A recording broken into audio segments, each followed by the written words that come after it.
Okay. Oh no, I am... Part of me is missing. Hold on, I gotta... I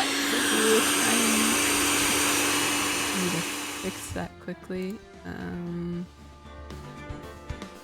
Let's see.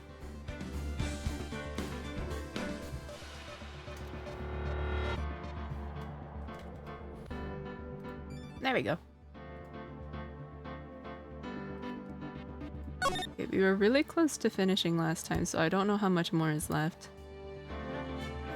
We were like on the very, very last part, I think. This one's a later save.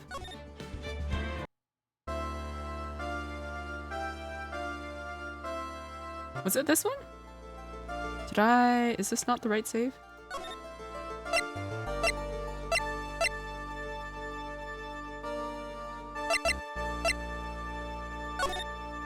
Where is this from?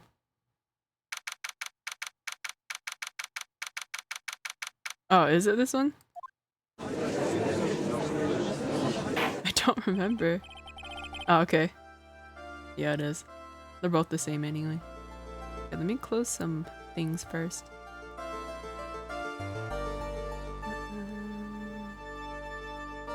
Okay. I have blueberries with me today.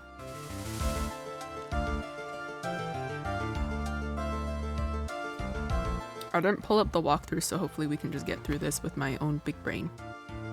Now then, before we proceed any further, I'm going to announce the results of the tests we had performed earlier. Tests? Yes, tests on the bloody dagger that was found stuck in the pine tree. Oh yeah, that. I totally forgot about it. That's the weapon that Maya Fey used when she fought with the victim. So what are the results? Was it the victim's blood, or...? Due to the time constraints, a full test wasn't possible. However... My voice feels a little gravelly today. There's one thing we can say with certainty. The blood that was on this dagger was not the victim's blood. Oh, it wasn't. Interesting. That is all. Now then, let's restart this trial. So it's not, Misty's blood. So it wasn't Misty's blood on the dagger. Then whose was it?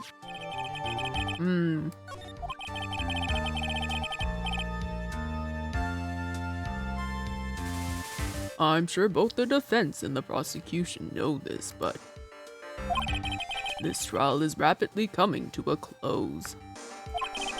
Both sides will need to show some firm evidence with their claims. I understand, Your Honor. From what I've heard, the witness is dangerously weak, physically speaking, so let's finish this quickly. Agreed.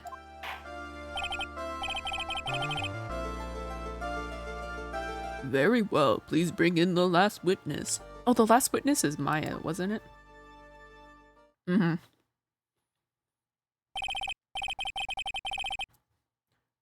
Witness, please tell us your name and profession. Maya Fey. My profession is, I'm the assistant manager at Wright & Co. Law Offices. Maya. According to the magazine I have here, you're a spirit medium of the crane channeling technique. I'm frightened. The Fey clan. I don't want any more to do with it. Oh, Maya. The pain the Fey bloodline causes must be unbearable. Very well. Now then, Miss Fey. When the event occurred, you were in the garden of the inner temple. And you witnessed the moment of Miss Elise Dunim's murder. Is this correct? I didn't see anything. Straighten up this instant, young lady. Huh? Pick your head up and speak clearly. There's always time for crying later. But Your mother was killed right in front of your eyes. There's nothing you can do to change that fact. Bro. She's like, what, only 17? But there's something you can do. You can finish this. You've been watching the whole thing, right? You've seen the witnesses come out and you've seen us squeeze the truth out of them. Now it's your turn. Let's hear your testimony. On the night of the crime, what exactly did you see happen? Witness, if you please. Yes, Your Honor.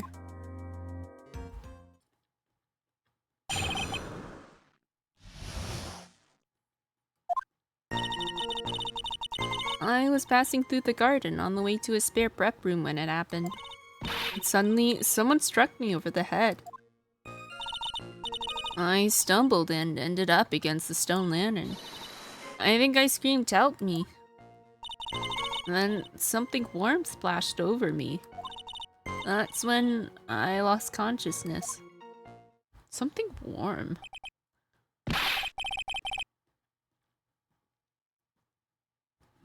So you were struck on the head. I suppose it must have been this staff. Maya, the person who hit you. It was Dahlia Hawthorne, wasn't it? I'm sorry, Nick. I couldn't see. I don't know who it was. Maya, think hard. Sorry, Nick, but I really couldn't. Can't say it was an especially good night for young ladies to be walking around alone. It seems that it'll be hard to determine the criminal through testimony alone. Very well then, Mr. Wright, please begin your cross-examination. Maya, hang in there. She doesn't look well at all. Okay, we'll just have to press her on everything.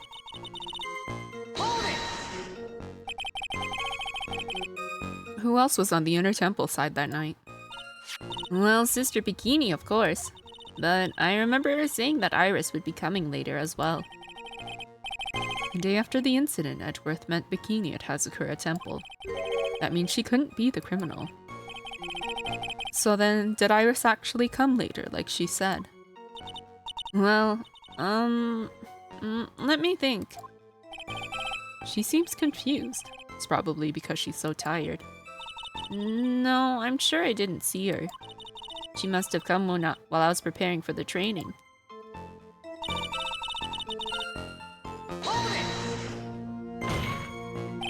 Who did it?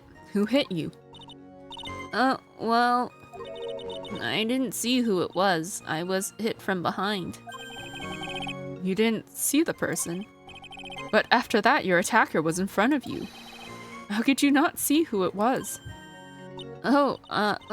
Let me think for a sec. I'm sorry, I just can't remember.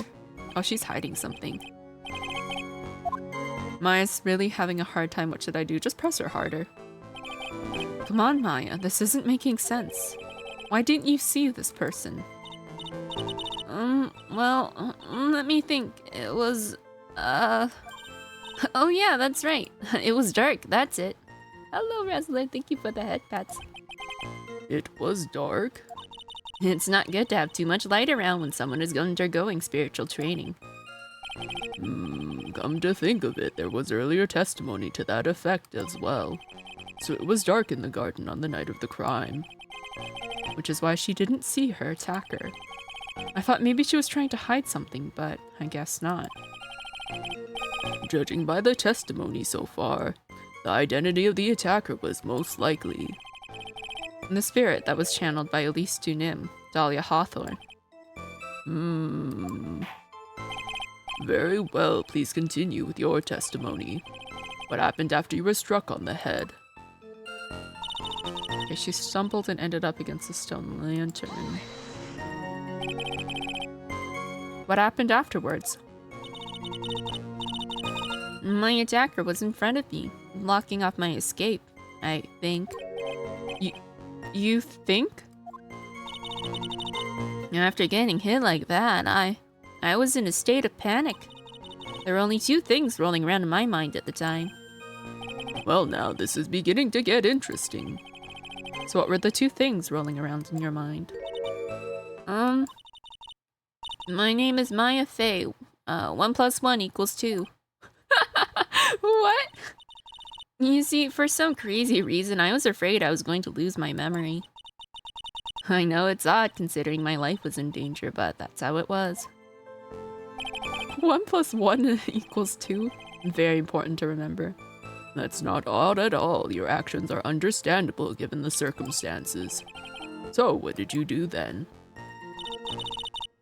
She screamed, help me. You think you screamed, but you're not sure. Listen, I was a complete rat.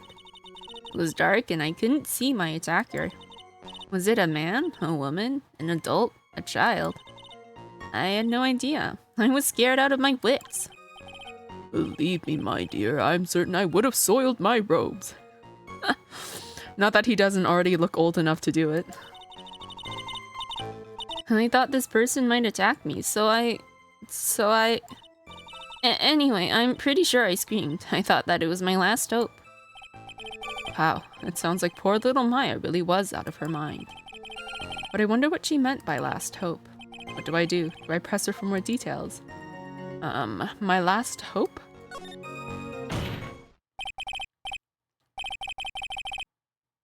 Wait a minute, Maya. What's this my last hope stuff? What? Ugh, Jesus Christ.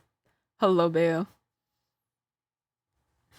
What? What do you mean by your last hope? No. That's what you said. You said my last hope. Huh? What? I said what? Look, you were facing an attacker that you couldn't see and you screamed, right? You screamed, help me. Yeah. But you testify that you screamed that because you thought it was your last hope. Oh, well, you know, that's like, what do you call it when that happens? Maya's not doing so well up there. Oh yeah, Oh, that's right. I remember now. I was facing my attacker, but that's not who I was screaming at. What did you just say? Yeah, that's right. It was the person behind my attacker that I was yelling at. Oh shit, there were 3 people. It's so hot, I've turned off my desktop. It's generating so much heat. Yeah. I've got like 2 monitors going and that's like heating up my room. And that's who I was screaming to for help. Ah! What is it now? I messed up. I didn't mean to let that slip out. Huh? Witness, are you absolutely sure of what you're saying? Behind the attacker, there was another person. I am, well, I meant to keep that part a secret. What have I done? It takes a ton of pressure to make a diamond. That's what I always say. A ton of pressure? You're in a court of law here. You can't make things up or try to hide things in this chamber. Witness, the information you just presented is vital to the case. I want you to add it to your testimony. Damn, okay, I could see a man behind my attacker by the light of the stone lantern. A man? Who was this man? Well, you see, I couldn't see. You couldn't see? She's used this excuse twice now. Well, you know, lantern light isn't very bright. Lantern light, did you say? There's a great big stone lantern in the garden. And they always light it when an acolyte is there for training. Hey, you know what they say, under the lantern, darkness reigns. So I could see the person that was further away, but not my attacker who was closer. Plus, there weren't any other light sources in the garden at the time. It's 5:30 a.m. and it's 31 degrees in my room. PC does add at least 2 degrees since it's running 24/7. Oof. I would not be able to exist. Okay, something warm splashed over her. That's what I'm so very curious about. Something warm. You don't mean... was it? I didn't know it at the time, but I think it was probably blood. Oh. Is she trying to say that's when Miss Dunim, who was channeling Dahlia, was stabbed in the back by the killer?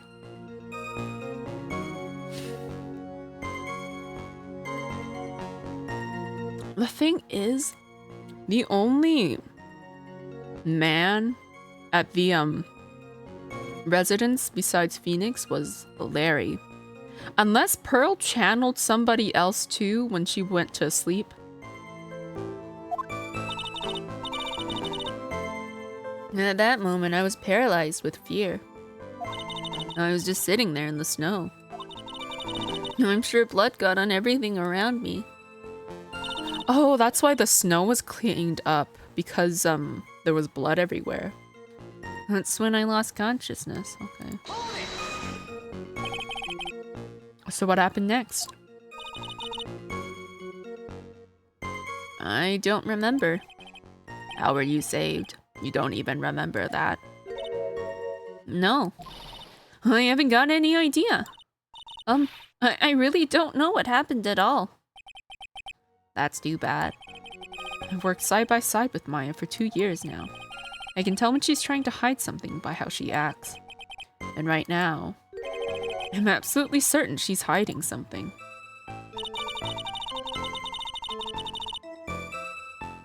There was no wind blowing last night. At least tonight seems to have some wind to cool off my room. Yeah, sometimes I crack open a window and that seems to do nothing. I cold shower, don't dry myself and lay on my bed with the fan blowing. That or death. Oh my god, that reminds me of that little video of someone who's like... who has like a blanket cover zipped open and they're inside and they just have a fan blowing air into it. I want to try that. Okay, so what is the contradiction? Do I have a picture of the courtyard? Yes? No, not this one. Do I have a picture with like the lantern? I don't think I do.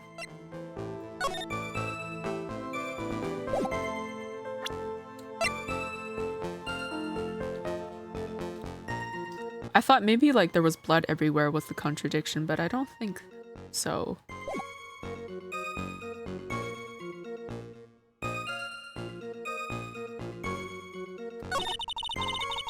You know, I haven't had the pleasure of meeting a wasp, and I hope I never do. Because aren't wasps just... Is it wasps or hornets that are like naturally aggressive? I don't remember. Or are they both the same? Am I nomming? Yeah, I'm nomming on blueberries.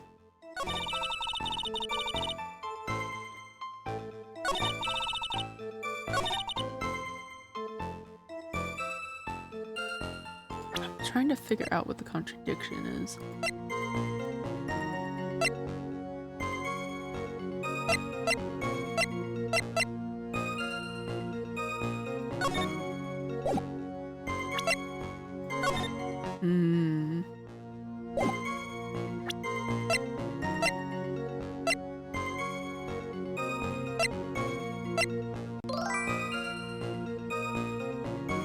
You poor souls, it's a nice cool 10 degrees here. Oh my god, I wish I had that.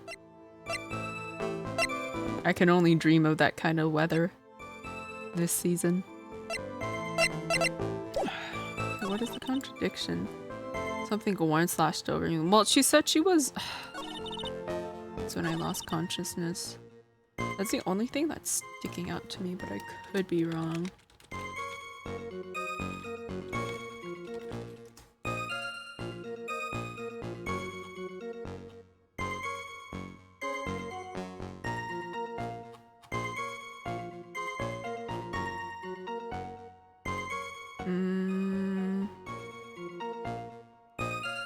Oh, okay, that is what was wrong. What is it? This was not lit the night of the crime. Okay, yeah, that's the contradiction. I could see a man behind my attacker by the light with a stone lantern. The only thing I like about summer is fresh vegetables and fruit. Yee, and all the pretty flowers. I want to go swimming. I haven't gone swimming in a long time. But part of me loathes the idea of going to like a beach or like something like that with like a whole bunch of people around. So there was a man standing behind your attacker. Yeah. And that man, he's the killer. He stabbed her from behind. He's the one who killed Elise Dunim, otherwise known as Misty Faye, your mother. The killer. Maya, you know who killed your mother, don't you? What is the meaning of this, Mr. Wright? To be frank, Your Honor, I think she's in shock and quite confused. That's why she hasn't noticed the huge problem with her testimony. Huh? What do you mean? What problem? Maya, on the night of the crime, that stone lantern was out of commission. Huh? What? It's true. There was no light anywhere in the garden that night. No. Order in the court. Mr. Goddard, explain this. Add the pureness of milk to the perfect clear darkness of coffee. Stir. That is the state of the witness's mind right now.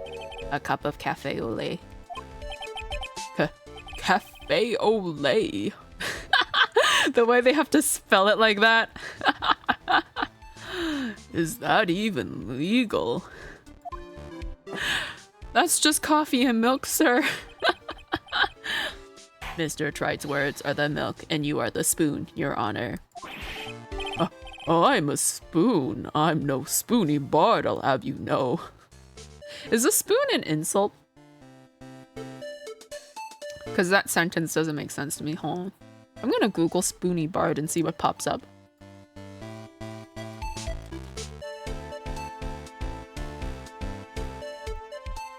I think it's a Final Fantasy reference. Yeah, I think it's a Final Fantasy reference. That's what that was. You must have noticed it too, Trite. This witness's mental state is highly unstable right now. It's not hard to understand why she would make a little mistake like that. Sorry, but that's not going to cut it. What did you say? If there truly was no light in the garden, then there's a fatal contradiction in the witness's last bit of testimony. Must be really old Final Fantasy, like 1 to 4. I don't remember.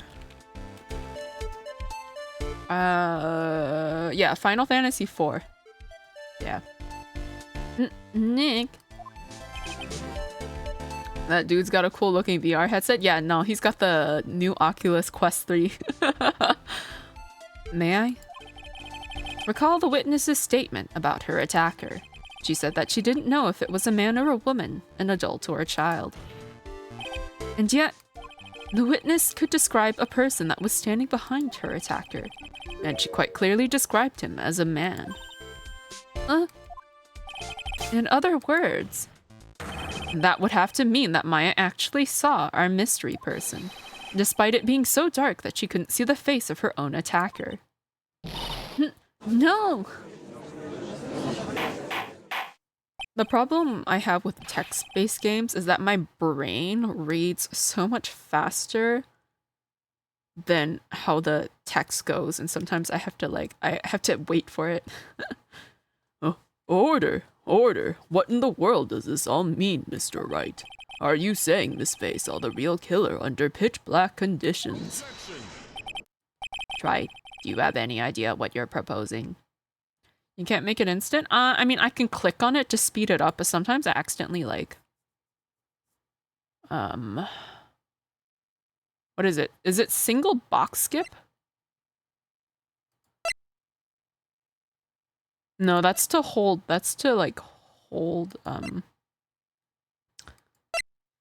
yeah, no, there's no way to, like... automatically have all the text loaded.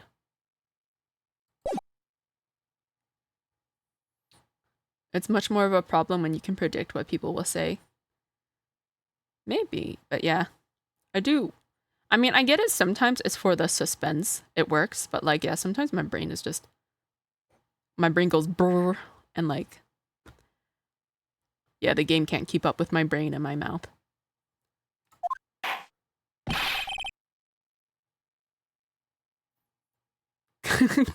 Calm down, ChatGTP. You know, I want to like play with ChatGTP one day. I think that would make funny content. How could she have seen in the dark? There was no other light source at the scene. There are some things that you can only see in the dark, Mr. Goddard. Oh, zut alors. Maya, you did see who the killer was in the dark. And now, you're trying to cover for him.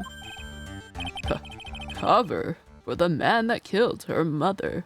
The man behind the slaughter? There's only one conclusion I can draw from this.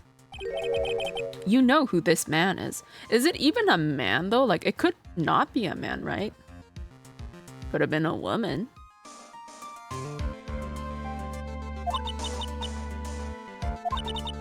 Please, Nick.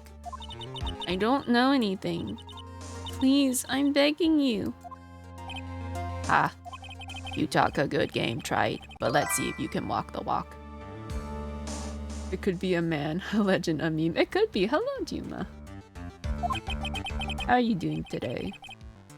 It was pitch black, so what could the witness see? I'm calling your bluff. No, Nick, don't. Please, stop. Maya's dead set on protecting this guy. The man who murdered Maya's long-lost mother. Could you imagine, plot twist, it's Phoenix? No, I don't think so, though. But I can't let him get away with it. I'm a lawyer, an officer of the court. I'm here to find the truth. All right, Mr. Wright. Time to show us what you've got. Okay, who was this? Oh, I have to instantly pick who it is. Oh my god, look at all this cheese.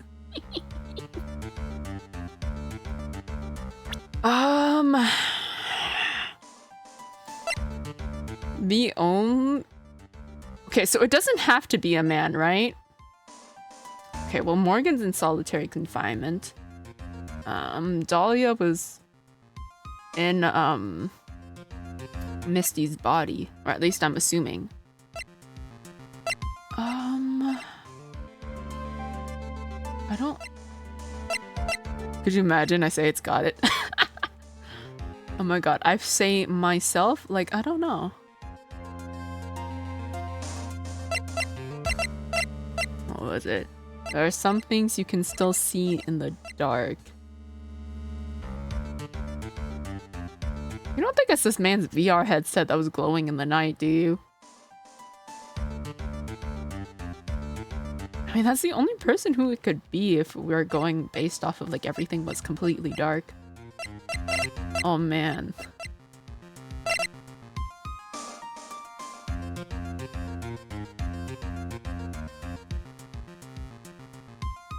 He doesn't have some like weird agenda, does he? Like since like Mia's dead, he's gonna go off and protect Maya, and that's why he was so angry at us earlier. I don't know, we're gonna go with him though. He's the only option that makes sense. It's so hard to convince people that the AI makes stuff up. Students are taking what it says as facts. Yeah. It's really interesting to see what happens because sometimes when the AI doesn't know the answer, it just confidently makes up an answer that sounds kind of plausible. Nope, go back. Okay. Because it was pitch black, Miss Faye was able to recognize the killer easily. I'm sure the court would like to see for itself how this is possible, yes? What? But how do you propose to show us something like that? Oh my god, we're gonna turn off the lights, aren't we? It's easy. We just need to recreate the conditions of that night. Conditions? Your Honor, the defense officially requests that all the lights in this courtroom be turned off.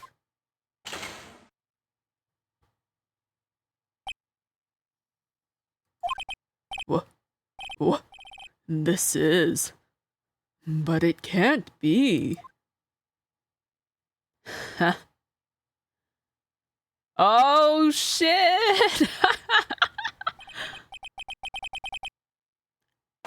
That was a nice bit of deduction. Right. Optic blast, yeah. Critical damage. He honestly looks like a heater. Well, everyone, this is the man Maya saw on the night of the murder. Question is, what was he doing there? Order, order. Prosecutor, got it. What is the meaning of this? Or, I guess this, he was getting revenge, right? Because Dahlia was the one who poisoned him. But that still doesn't make sense too much, though, because Dahlia's dead.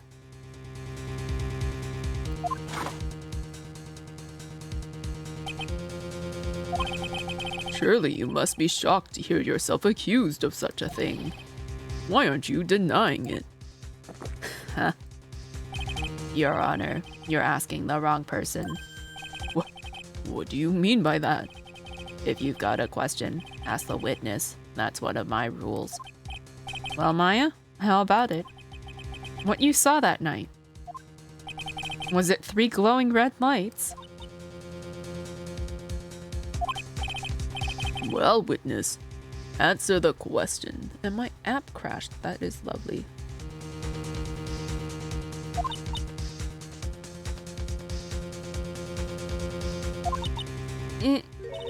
You're wrong. I never saw that. Maya. I thought the person that stabbed my mother was a man, but for a totally different reason. What? So it wasn't him? Witness? Stop your chattering, Your Honor. Chattering? If it's worth asking, ask the witness. That's one of my rules. All right. Well then, let's continue with the testimony. Please tell us how you knew the killer was a man. Yes, Your Honor. I didn't realize it until after I woke up, but... Okay. When I came to, I was just lying there on the training hall floor. By the time I got back to the garden, the place had totally changed. The torches were lit, and the body was gone. And all of the snow around the stone lantern had been carefully cleaned up, too. Since the person did all that work alone, I just assumed it was a man. Okay, but the person who did all of that was, Dahlia, I think. So it was after the crime took place that the witness came to think the killer was a man. Yes, that's right. I'm sorry, Your Honor, No need to apologize. It's as Mr. Goddard said. You're utterly exhausted. You know, I don't think a judge would ever allow the lights to be turned off during a trial. The courtroom often don't have windows. Because it would be pitch black? I don't know, that was the whole point, though, of turning the lights off here. It's only natural that you would be a little confused.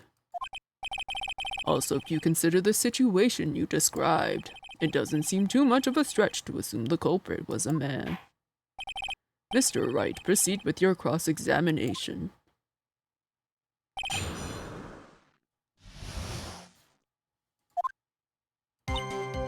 Okay, when she came to, she was lying there on the floor. So you lost consciousness when you were in the garden, is that right? Yes, I think. I think it happened when the victim was stabbed. So then the person that carried you into the inner temple. It could only have been the killer. That's what I think too. So the killer carried Maya into the inner temple.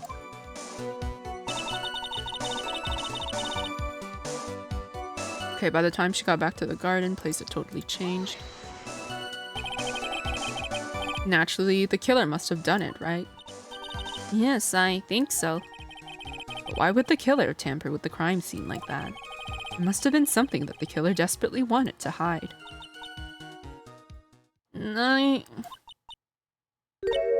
I don't know.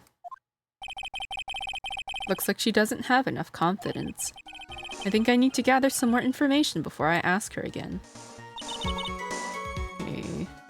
Ask her what? By the time the place had totally changed. Okay. Torches were lit and the body was gone. The torches were lit. Yes, that's how I noticed that the whole scene had changed. I'm going to say it was the killer who lit the torches. I mean, who else could it be? The killer probably lit them since it'd be impossible to do any cover-up work in the dark. However, if that's true, there's one thing that still bothers me. Why did the killer go to the effort of moving the body? That's true. It's hard to see how that would be of any advantage to the killer. The only one who would gain anything from that would be the only person that was at the inner temple, Maya. Well, Pearl was also there. Very well, let me hear some more about the condition of the crime scene. And Pearl supposedly fell asleep, so... And so you're saying the killer cleaned up the snow. It did look really odd. The snow was removed in an unnatural-looking rectangular shape around the lantern. There were a lot of shovels around the inner temple, but they're all really heavy. Way too heavy for me to use. An odd fellow indeed, this killer. Why on earth would anyone want to take snow away? Well, there's one thing I can think of. Didn't you say that a lot of the victim's blood sprayed onto the snow? Yeah. The area collapsed and ended up being splattered. In other words, the killer's purpose was to hide the bloody snow. Hi, Gold. It's nice to see you. How are you doing today? I think that's the most reasonable explanation. Perhaps. However, there's something that's bothering me. If the killer just wanted to hide the snow with blood on it, there was no need to remove that amount. That's true. He could have just scooped up just the snow that was stained with blood. I hope you're ready. Oh god. There's still a twist. It looks like there are some mysteries behind this issue. But I think this will help explain them.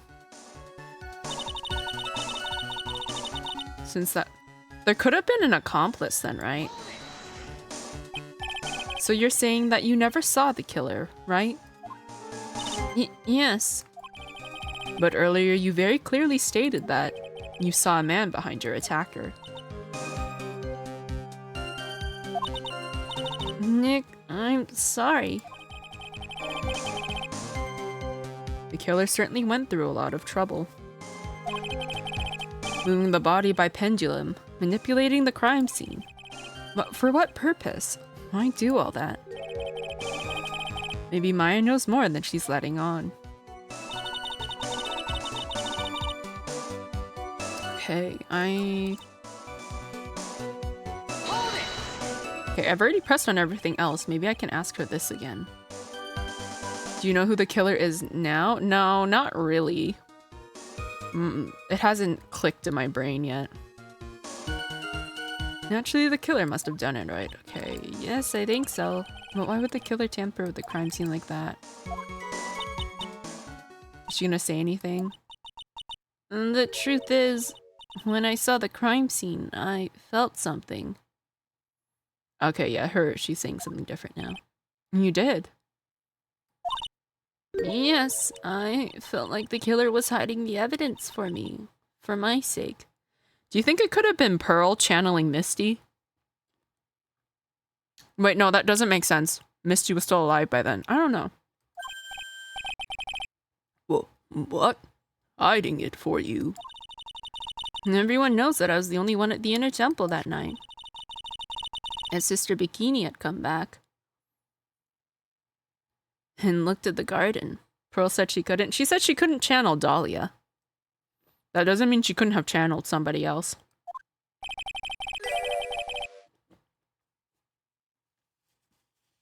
She may have thought that you had done it. No, she definitely would have thought so. And you're saying that's why the killer cleaned up the crime scene to make it look like nothing had happened. But then why would they leave the Maya thing behind? Yes, I'm sure of it. Well, that's certainly an important piece of information. I want you to add that to your testimony. Yes, Your Honor. Okay, I think it was for my sake. They did it for your sake. Well, if the body and the blood hadn't been removed, I would have immediately been the prime suspect, right? Yes, I suppose that's true. And if that happened, the body would have caused some other problems, too. If her real identity had come out right then, it would have been terrible. Master of Karain killed my own daughter. I don't think Maya would have been able to handle it. But still, it's rather difficult to fathom the killer's motives. What reason is there to go through that much trouble to protect you?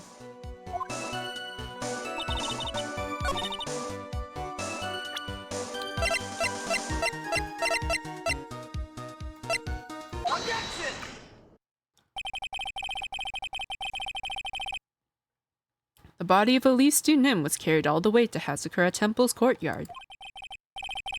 Then at the garden, the real scene of the crime. The snow that we suspect was covered in blood was scooped up and removed. It's reasonable to believe all this was done in an attempt to hide the true crime scene. However, there's still one matter that seems somewhat odd.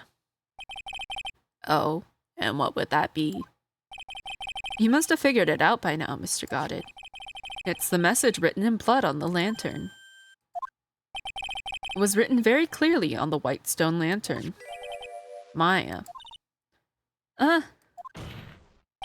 If the killer was so motivated to protect Maya from suspicion, then why didn't they wipe the writing off the lantern? Ah, you're right. Is it actually got it? Oh my god. Order. But Mr. Wright, isn't it a fact that the killer was trying to cover up the crime scene?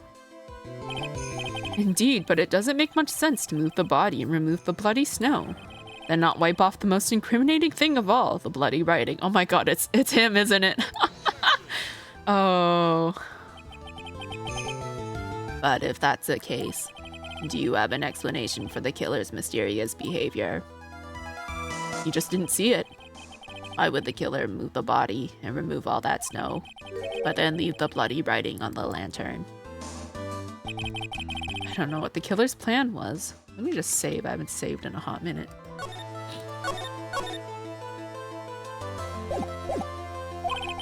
But it's a fact that the killer left the writing on the lantern. There must be a reason for it.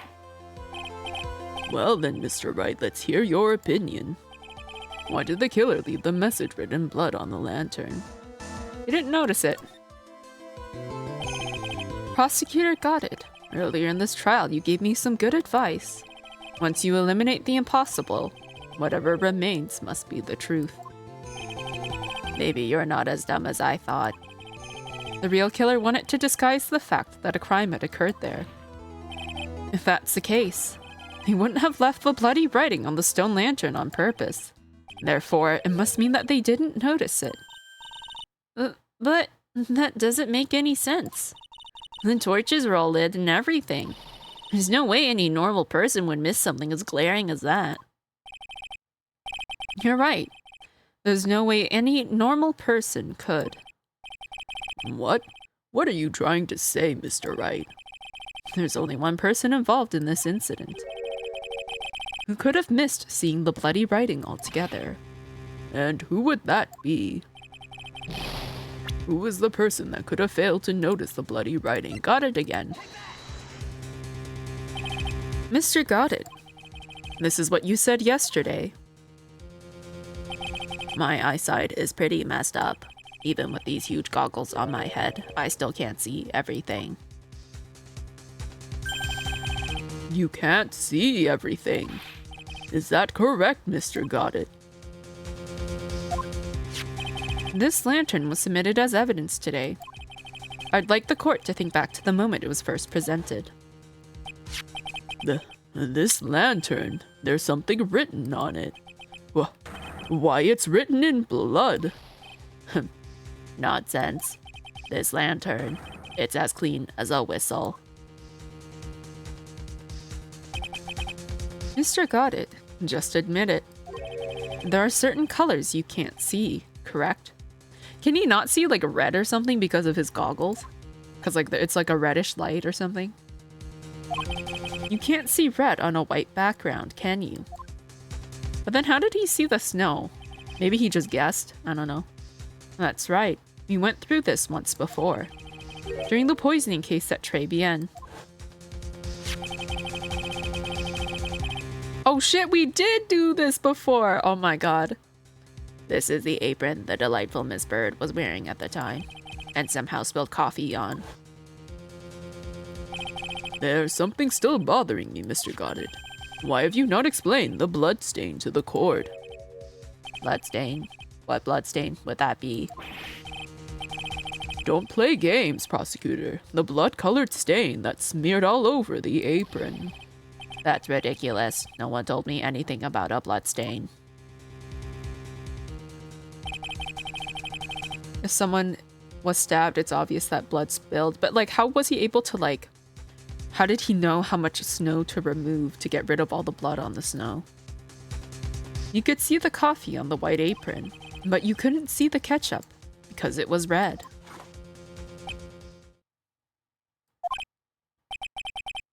Ha, it's strange. He didn't, so he's not the killer? In a black and white photo, those letters would have appeared black to me. I wonder, why am I the only one that can't see them? So then, Mr. Goddard, are you admitting it? Is he just a red herring? Are you admitting that you can't see the red writing on the lantern?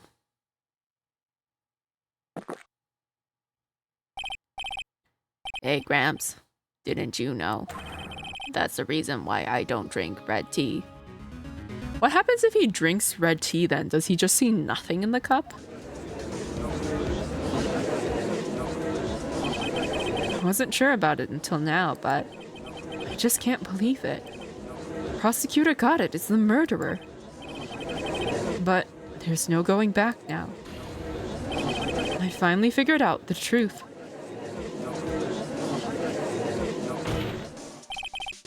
Mr. Goddard, the defense at this time formally accuses you. You're the murderer of Miss Elise Dunim, also known as Miss Misty Fey.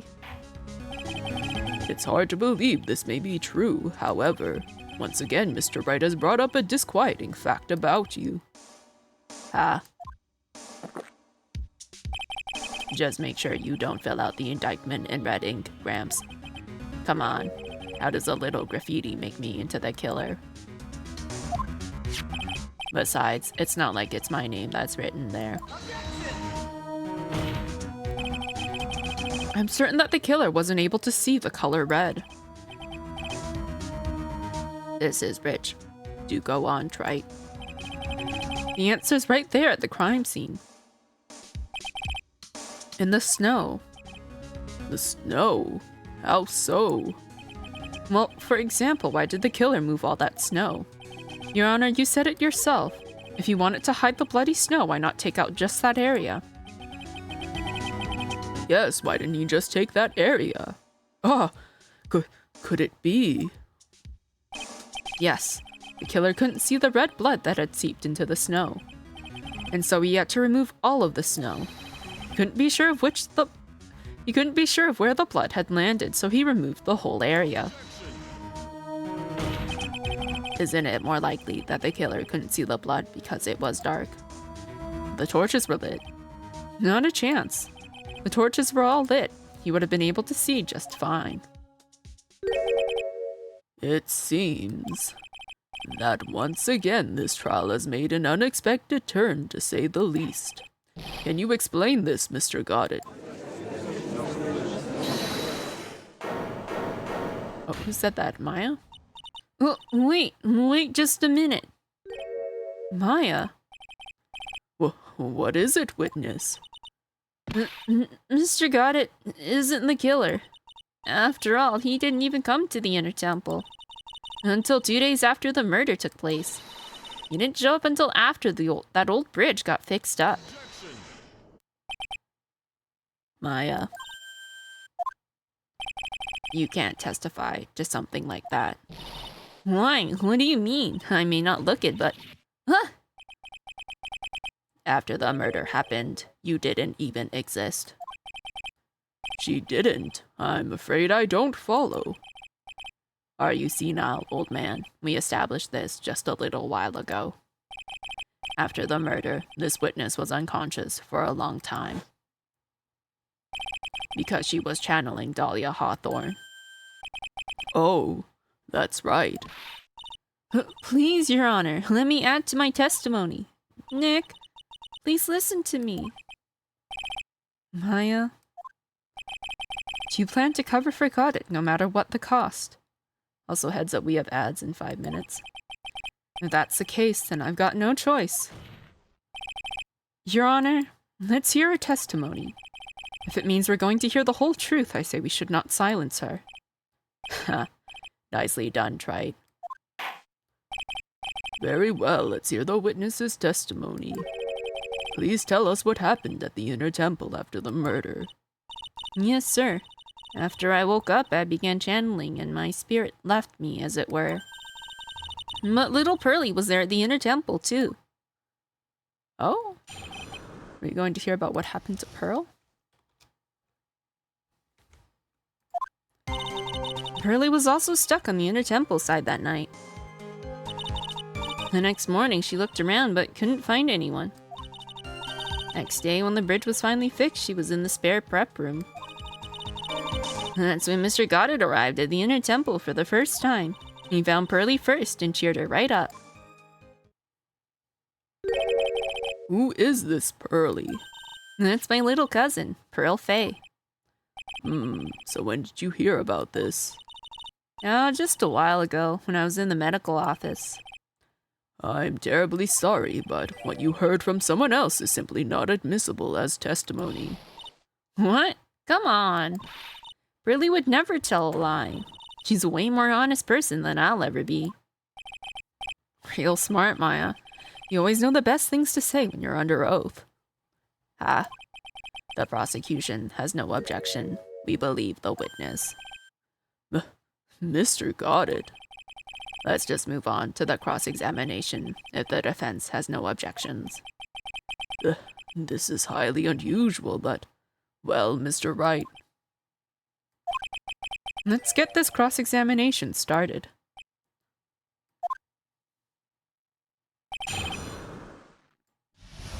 Alright, time to press her on everything.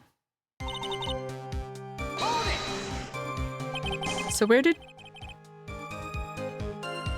Is that a typo? So where did you think Pearl slept that night? In the spare prep room next to the training hall, I guess. There's a rule that you can't enter the training hall during an acolyte's training. But even so, why did she have to go to the Inner Temple in the first place? Seems that Pearls became very worried about Maya. She knew that the spirit training I was about to undergo was very intense. Pearls was supposed to channel Dahlia Hawthorne, but she couldn't do it. That's why she headed to the Inner Temple. However, Dahlia Hawthorne was already there, possessing the body of Elise Dunim. Okay, the next morning she looked around but couldn't find anyone. She searched the entire Inner Temple side end to end. Well, you see, Pearly gets pretty scared when she's alone.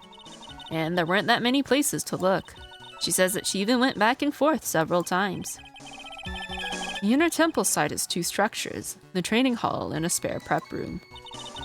And there's also a storage shack, I think. That's about it. There was a storage shack, too. Pearls was looking for other people, right? Would she have really examined a storage shack all that carefully?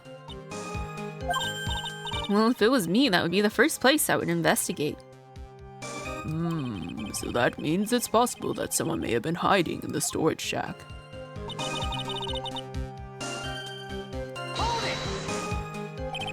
Could you imagine Goddard hiding in the shack?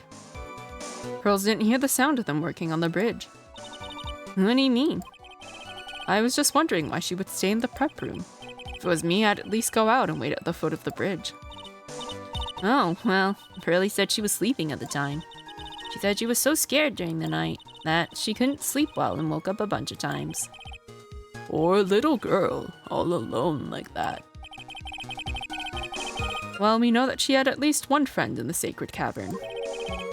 Dahlia Hawthorne was busy battling with the trick lock. She couldn't let anyone see her, so she wouldn't have shown herself to Pearls. What happened after the bridge was finally fixed? Okay, I'm gonna run the ads now, so those are gonna be 3 minutes. And then we will continue where we were.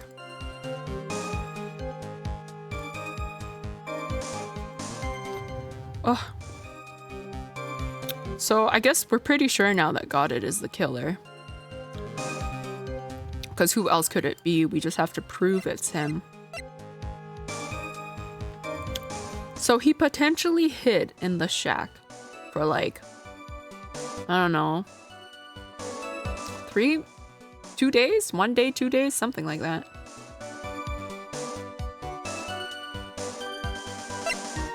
The thing is, I wonder why.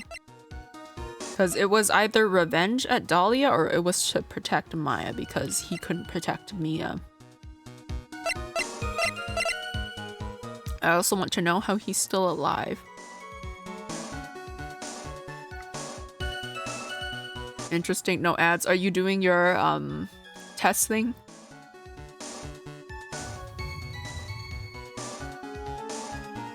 I guess the badge works? I don't know.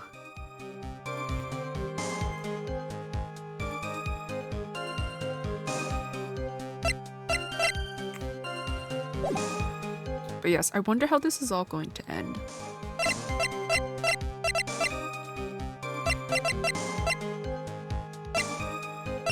There's still this dagger though that I'm curious about that doesn't match Misty's blood, so I wonder if they did test if it would match with Goddard.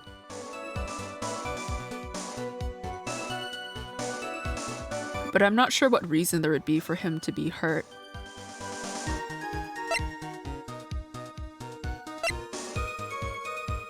Okay, we still have a minute left. Every time I see the scroll, it makes me want gravy and mashed potatoes. I would make mashed potatoes, but I'm kind of lazy. Although I guess there's the instant kind, but it just doesn't hit the same, you know? Mashed potatoes by scratch is a lot better than powdered mashed potato.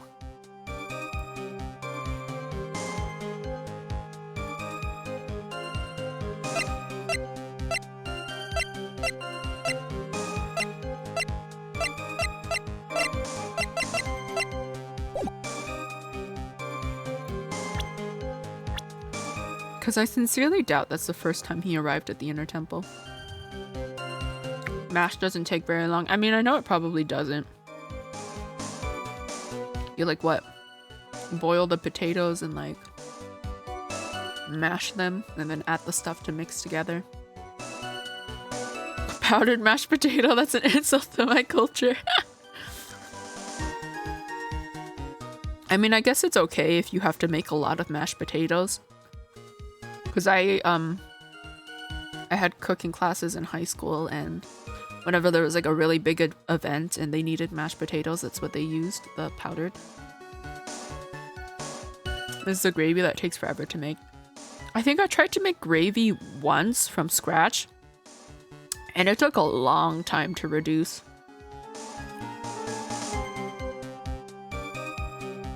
And I remember that I accidentally bought the beef stock that had red wine in it. And so like the gravy just tasted off for me because the red wine was still in there. Didn't suffer the potato famine to eat powdered mash.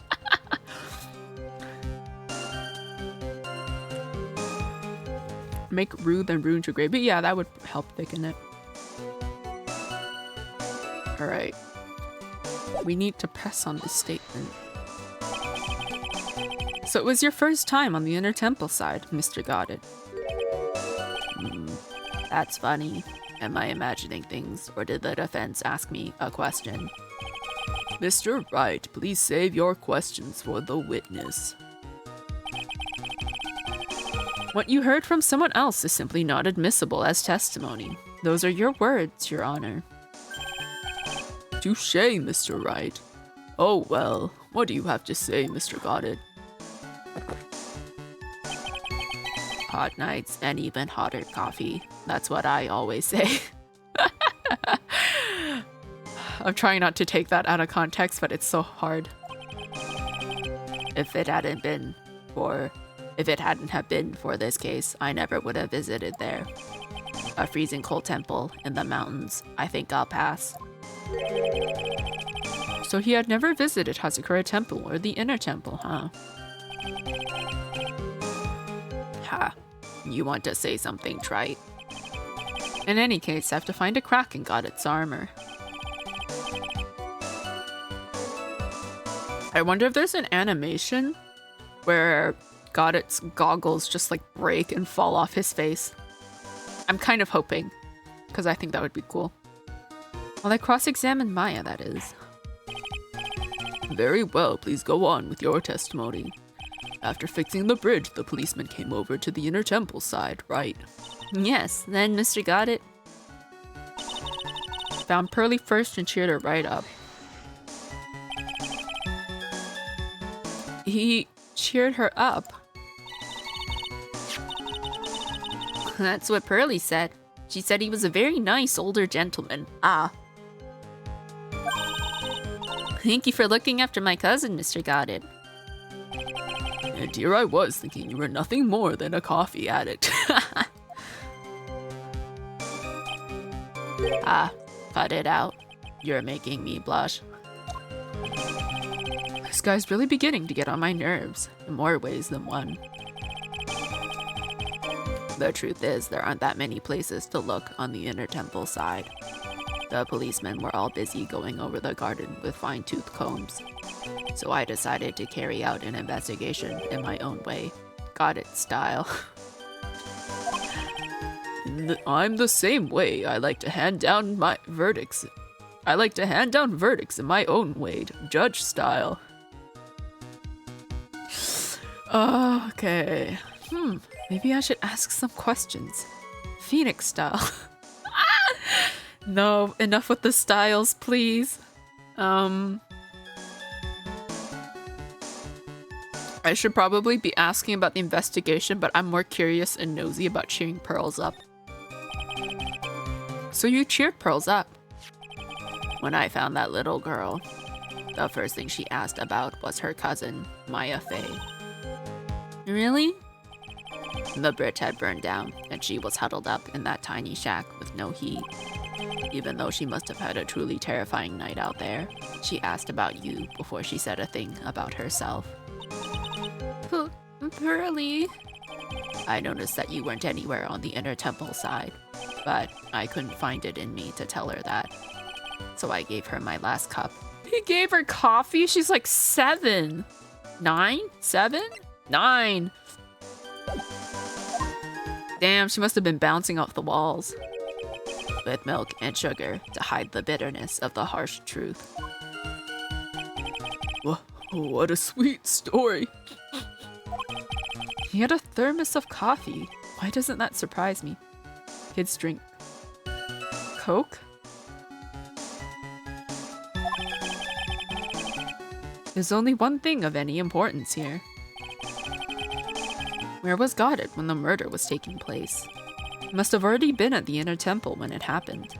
Otherwise, he couldn't have killed Elise Dunim. It has caffeine in it too. That's true. And lots of sugar, so I guess.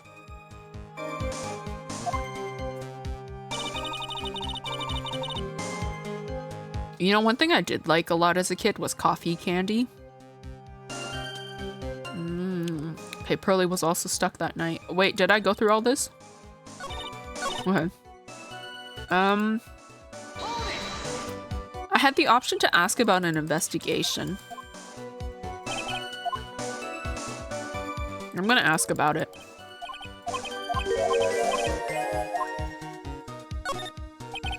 You said that you conducted an investigation of your own. Did you find anything? It looks like my investigation went about as well as yours, Wright. After all, I did miss the bloody writing on the lantern. Well, I didn't miss it, so speak for yourself, Goggles. The only odd thing I discovered was the beauty in the training hall. Beauty? Does he mean Iris or Misty Faye, naturally? That in her stunning Japanese garb, surrounded by the hue and aroma of Western taste. Does he mean the scroll covered in gravy? Western taste?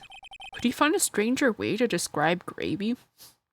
Yes, please. I'd like a scoop of mashed potatoes with a side of Western taste.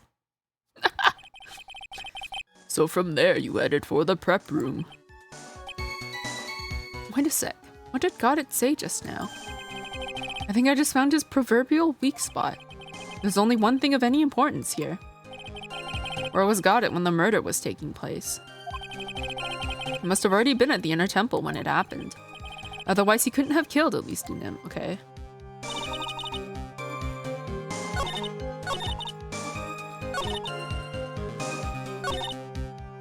He found Pearly first and cheered her right up. Because the thing is, when Pearly woke up, she went to... I can't remember when she said she was gonna go fling gravy. But I think, I have to present the scroll either... When was it? Well, I guess this one, it makes sense, right? Because it says he arrived at the inner temple for the first time.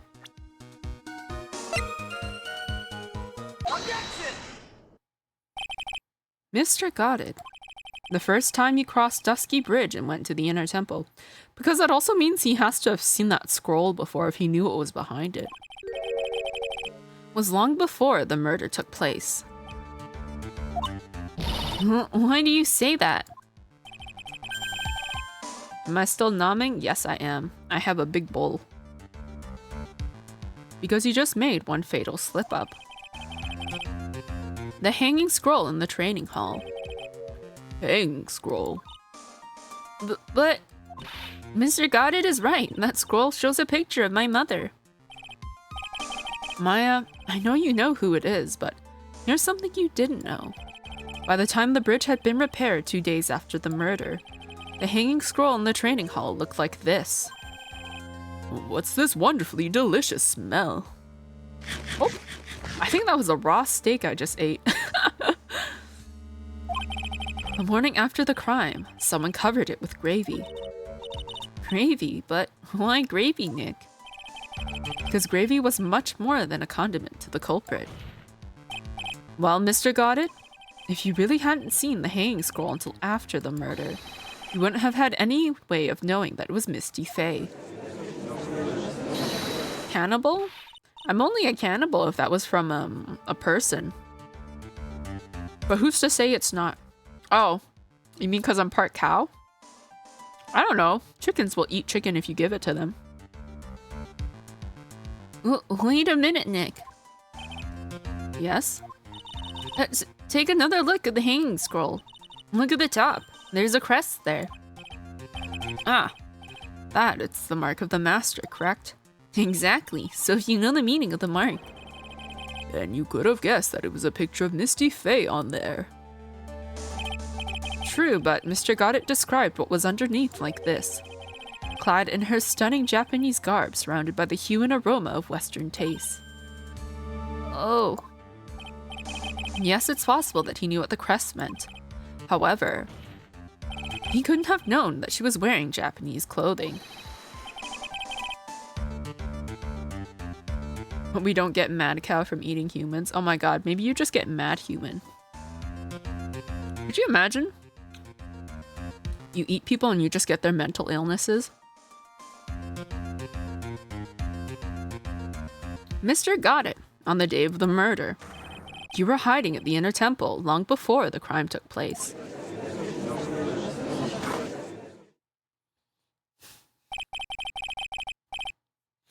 The question is, did that mean he planned to kill Misty, or he knew the channeling thing was gonna happen? But I don't know. Can I ask you just one little thing, Wright? What is it? This whole theory of yours, it all rests on a certain assumption. That I knew beforehand that a crime was going to be committed. That's right. Otherwise, there's no reason for him to sneak into the crime scene. Of course, Mr. Goddard knew about the plan.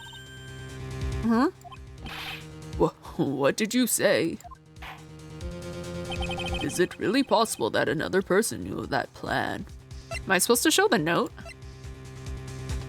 The thing is, I don't know how he would have known it beforehand, but that's all I have.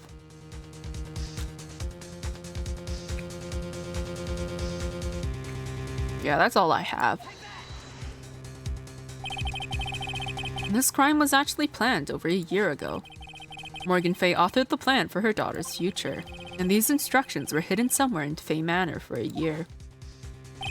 However, by the time Little Pearls found those instructions, they had already been unsealed. Unsealed? Yes, the killer had read these instructions long before Pearls ever found them. That's how he knew the crime was to take place at the Inner Temple. And you still insist this crafty killer is me? You bet I do. But you just said that the instructions were hidden. That's right. Mr. Goddard couldn't have known where the instructions were hidden. If he really wanted to know, he had one great chance to find out. Yes, and when was that? During a visit. A visit? Morgan Fay told her daughter, Pearl, about where the instructions were hidden. During one of her visits to the detention center. That would be the only time for someone to have learned where they were hidden. Eavesdropping on a visit at the detention center. Yes, it could be arranged if you're someone with easy access in and out of there. Like, for example, a prosecutor such as Mr. Goddard.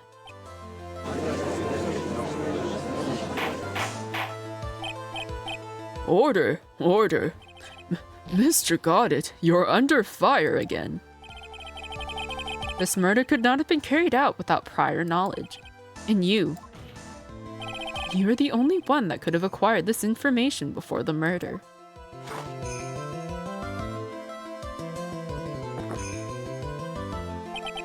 Humans are afraid of the dark, and yet, at the same time, we're fascinated and bewitched by it. Nope, I completely hate the dark. Maybe that's why humans drink the darkness that is coffee. Sorry for always asking, but what does that mean? It means there's a reason for everything. According to your theory, the killer in this case eavesdropped on a conversation during a jail visit where he learned of a hidden plan for a crime. After discovering the plans, he hid in the inner temple and waited for the crime to occur. Then he ultimately took a person's life. And he did all of that just to protect this witness. That's right. If you're accusing me of this crime, I have to ask you, why would I do this? This girl is nothing but a stranger to me. I've got no reason to go through that kind of trouble to protect her. But you knew Mia.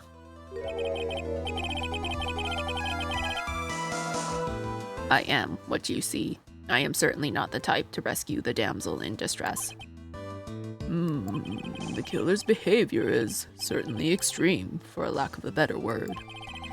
Even considering that the killer wanted to protect this witness's life, his behavior is still a little too unnatural. However, you had a good reason, didn't you, Mr. Goddard? An unshakable reason that forced you to protect this witness at all costs. I knew it. You figured it out, haven't you, Nick? I guess you were doing your best to cover for Goddard. For the same reason, huh?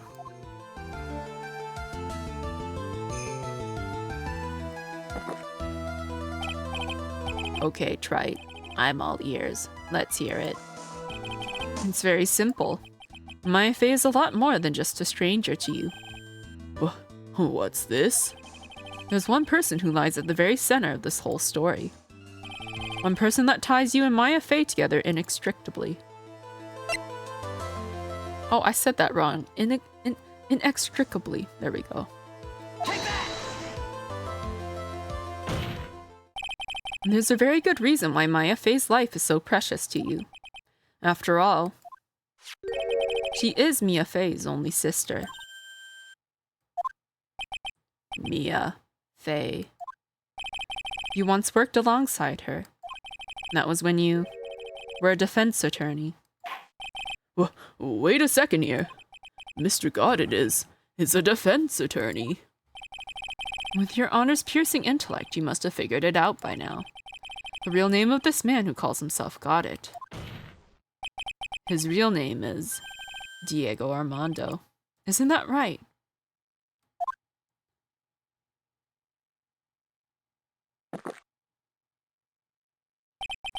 The last time someone called me by that name was over 6 years ago. Diego Armando. That name rings a bell. It should, Your Honor. All of this is related to a single case. A case in which a convict named Terry Falls killed himself. Mia Fey's first time in court, the tragic outcome left a deep wound in her heart. She knew that behind it all was a heartless, scheming demoness in disguise. But in the end, Mia couldn't tear off that disguise. However, there was one man who reached out to help her. Diego Armando, a senior defense attorney at the office where Mia worked. It's my fault. It's all my fault that Mr. Falls killed himself. Mia, you can't cry yet.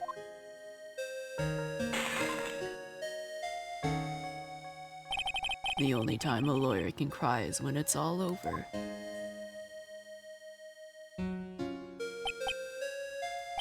I was moved by her.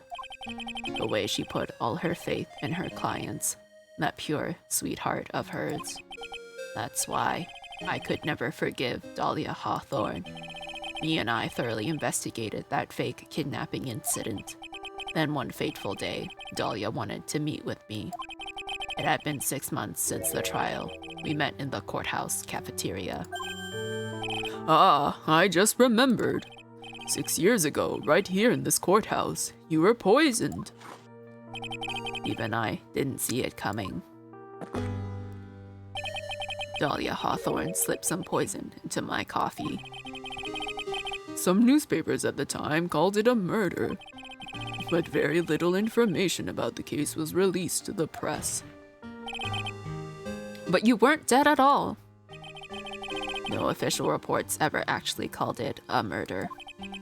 I was just in a deep, deep coma. I see. My body shut down, and my life became nothing but a long, deep sleep. That woman's poison did a real number on my central nervous system. I lost my sight, and all of my hair turned white due to the damage it caused. He became a witcher, guys. That's terrible. Apparently, it was a miracle that I ever regained consciousness. 5 years had passed since I drank that poison brew. Then one morning, my eyes flew open from the smell of a doctor's cup of coffee. Of course he fucking wakes up to coffee. 5 years? You were asleep for 5 years. And the worst possible news was waiting for me. Yeah, she's dead. Mia Fey was dead. From the very moment I opened my eyes, I had already lost everything I thought I had. I have no knowledge of the Witcher series. Do they get to use Optic Blast too? Got it, Abrivia?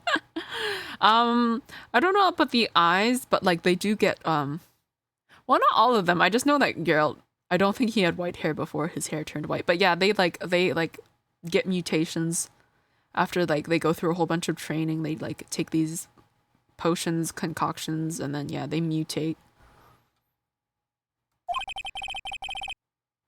A lot of them die though, so, you know, it wouldn't be too far-fetched to say one of them ended up like got it.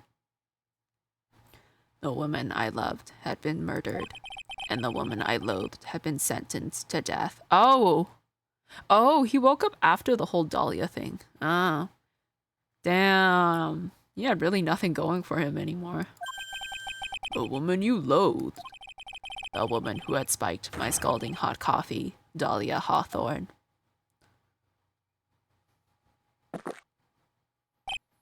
Concoction, so that's what they called coffee in that universe. Maybe. I don't know. It just sounds... It's just a fun word to use. Ha. Good old Mia. She didn't let me down. She got her revenge before she checked out. In the end, there wasn't anyone waiting for me when I woke up. That's so sad. For someone like me, for someone who had slept away their best days. What do you mean your best days? You're like, what? Like, wait, okay, so you're supposed to be around the same age as Mia. Fuck, how old was she? Okay, he's probably around Gumshoe's age. Let's just go with that. He's around Gumshoe's age. He's still, you know, he's not that old yet. By the way, Geralt handled it unusually well, so they went one step further and gave him even stronger, more potent toxins. That's why his hair went white. Oh, damn. Irony, the woman who tried to kill him died before him. Yeah. I would be upset about that too. He's ageless, he's eternal. He is. There were only 2 reasons left to live. And it was for those 2 reasons that I decided to become a prosecutor.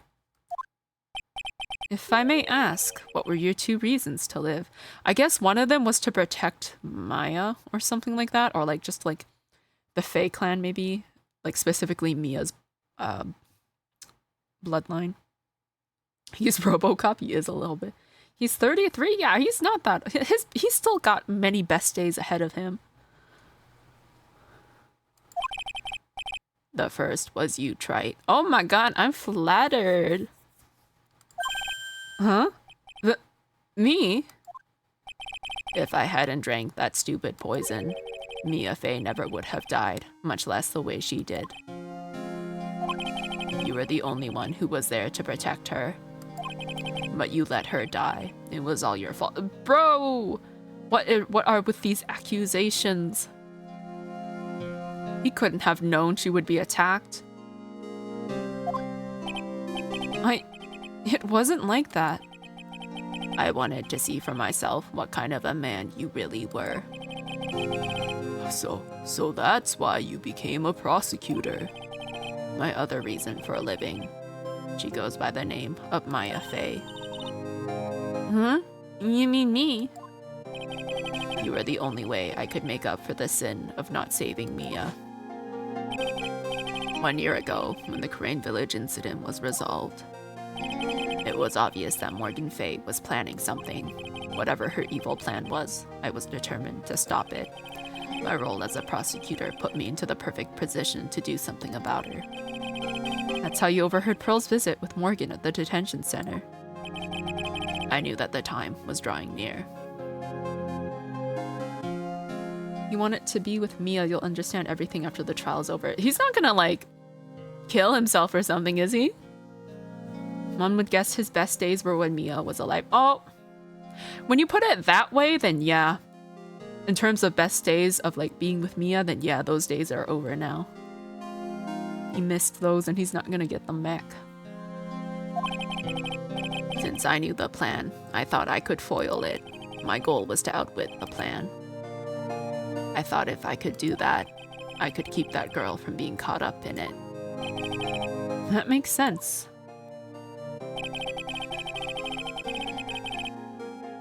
If Pearls had known that the actual purpose of the plan was to kill Maya, she never would have helped out. Finally, the day of the plan was drawing near. I contacted both of my accomplices. Wait, was one of them Misty? Oh god, why did my tongue is twisting. Accomplices? Oh, Iris? Iris was in on it? Iris of Hazakura Temple and Misty Fae. I especially needed the help of Iris. She was to take the fall in my backup plan in case we couldn't control Pearl Faye. But how did you contact my mother? She had been missing for almost 20 years. Officially, yes. What? What do you mean, officially? You've heard about it, haven't you? About the strong ties between the main family and the government. Now that you mention it, Bikini did say something to that effect. She said that the Master of Karain had great authority.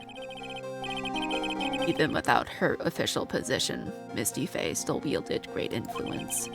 The police have been keeping an eye on her movements all this time. That's how I was able to contact her. Again, because of my position as a prosecutor. And so my mother was cooperating with you.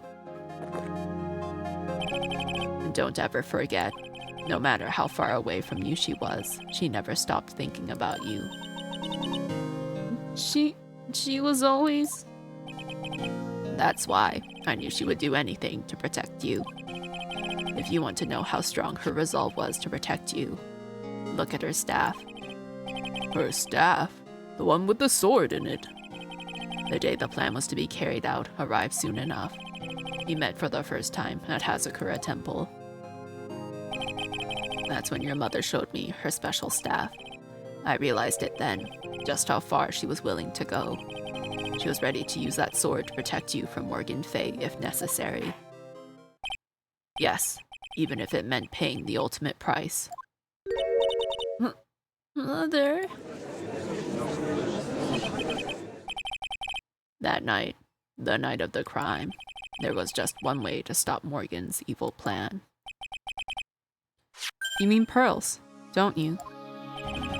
We had to make sure she didn't channel Dahlia Hawthorne. Okay. Well, Pearl, what are you going to do tonight? Well, if you'd like, you can come to my room. Perhaps we can read some books together. we thought we could prevent her from playing her part in Morgan's plan, but she never showed up. She was worried and followed me to the inner temple. That was the thing we were most afraid of, and that's why Misty Faye had to do the channeling herself. She channeled Dahlia Hawthorne into her own body. What? What do you mean? If she channeled the spirit first, then Pearls wouldn't be able to do it herself. As Master of Karain, Misty Faye's power was supreme, so that's how it went down. She channeled Dahlia Hawthorne so that Pearl Faye wouldn't be able to.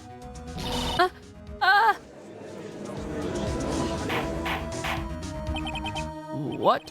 Is this true? My role in the plan was to make sure no one was going to hurt Maya Faye. That's why I hid myself at the inner temple, just in case you needed to be saved from Dahlia Hawthorne. Got it. Anyway, that's all I'm going to admit to, Wright. Huh? There's no doubt about it. You're a great defense attorney, but you're going to have to do the rest yourself. The background leading up to this incident has been laid bare. There's just one question remaining, Mr. Wright. Who killed the victim? There are only two possible suspects right now. Maya Faye. And I'm sad to say, you, Mr. Goddard.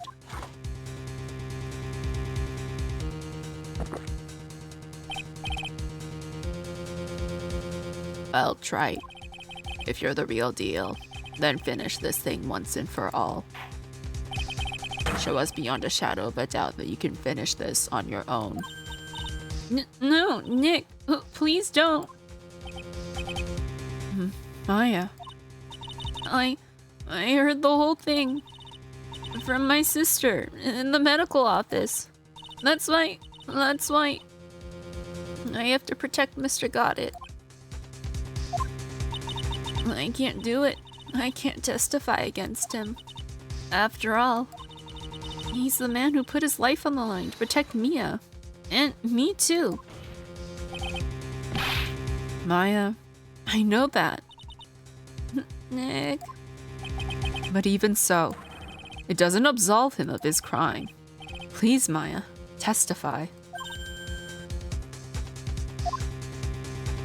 Miss Faye, your testimony, please. This is the final testimony. Don't bother trying to hide anything, because I'll know. I want to hear the truth from your own lips. I understand. I'm sure you're right. I'm ready now, Nick. All right, young lady. Tell us about the moments before you lost consciousness. What exactly happened at the time of the murder?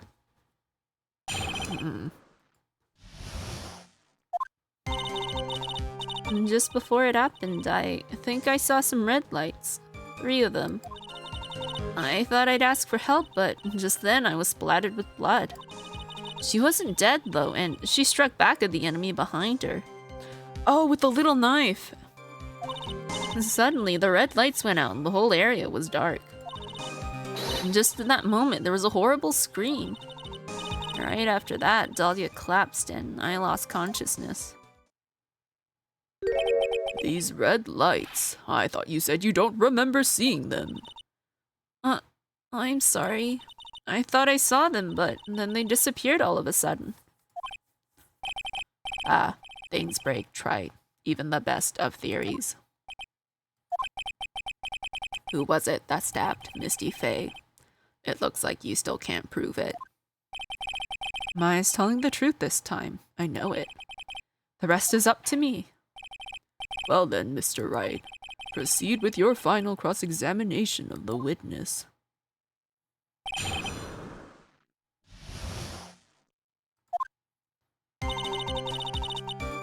Okay, 3 red lights. Lights shining in the dark. I don't think you could make a mistake about that. Yeah, you're right. I think I saw them, but I can't say for certain. And I can't tell you for sure they were from Mr. Goddard's mask either. I don't get the feeling she's covering for him anymore, but we'll press. But just after that, you turned towards the lights and called for help. Isn't that because you thought those lights were coming from Mr. Goddard's mask? Yeah, I guess so. Maybe that's what I was thinking at the time, but I can't remember, after all. There was a person I couldn't identify in front of me. Maya's life was in terrible danger at the time. There's no way she can remember the details of the scene perfectly. All right then, let's get on with the testimony. What did you do when you saw the red lights? Okay, I thought I'd ask for help, but then I was splattered with blood. That blood, was it Dahlia Hawthorne's blood? I think so. Probably. Just at that moment. I heard a soft scream that seemed to be close by. It was a woman's voice. So that was when the killer stabbed the victim from behind with the murder weapon. Is that right? Without a doubt, Maya was in the middle of a really dangerous situation. Anyway, the victim was stabbed by the murder weapon. What happened after that? Okay, she wasn't dead, and then she struck back. Struck back? How do you know that? Well, you're right. I didn't see it exactly, but I could tell by the sound of their breathing and movement. And also the smell of blood. You have witnessed more horror than any young lady should ever have to in one life. So then, what did you do at that point? I couldn't move. I could just barely make out the shadows moving in the dark, but I had no idea what to do. Could you still see the red lights you mentioned earlier? Yes, I think so. But okay, suddenly they went out. They went out? Yes, suddenly I couldn't see them at all. What could it mean? If the red lights were coming from Goddard's mask, and they went out right in the middle of a fight, maybe the mask was damaged. Maybe it was knocked off. Or maybe the batteries ran out. Right. Or maybe those little red pinhead-looking lights just stopped working. What could have really happened then? Okay, there's a horrible scream. What do you mean by just at that moment? Do you mean the moment when the red lights went out? Yes, that's right. The scream that you heard then, was it Dahlia Hawthorne? I don't think so. I'm pretty sure it was a man's voice. What? What? Oh no. So then, that scream came from the killer. That's gotta be it.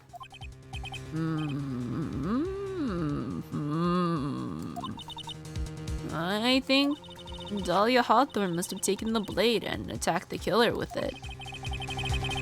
And then the killer let out a scream of pain, huh? After that, the killer stole the blade back and delivered the final blow, I guess. Nah, she used the little knife. Well, Mr. Wright, it seems to make sense to me. It sounds like a reasonable deduction, but I still kind of wonder. Let me save, and I'm gonna say there's a contradiction. Because there was that little knife. I'm sorry to say this, but that interpretation would create an enormous contradiction. That makes sense. After all, my deductions are almost certainly never correct. At least he's self-aware. Remember the testimony she just gave? Before the killer let out a scream, Maya said she had already been splattered by the victim's blood. In other words, the blade and the staff had already been plunged into the victim. Huh? Is that right? She couldn't have struck back with the sword that was already stuck in her body. The weapon that caused the killer to let out a scream. It must have been something other than the staff. If you're so sure about that, then don't keep us waiting any longer, Wright.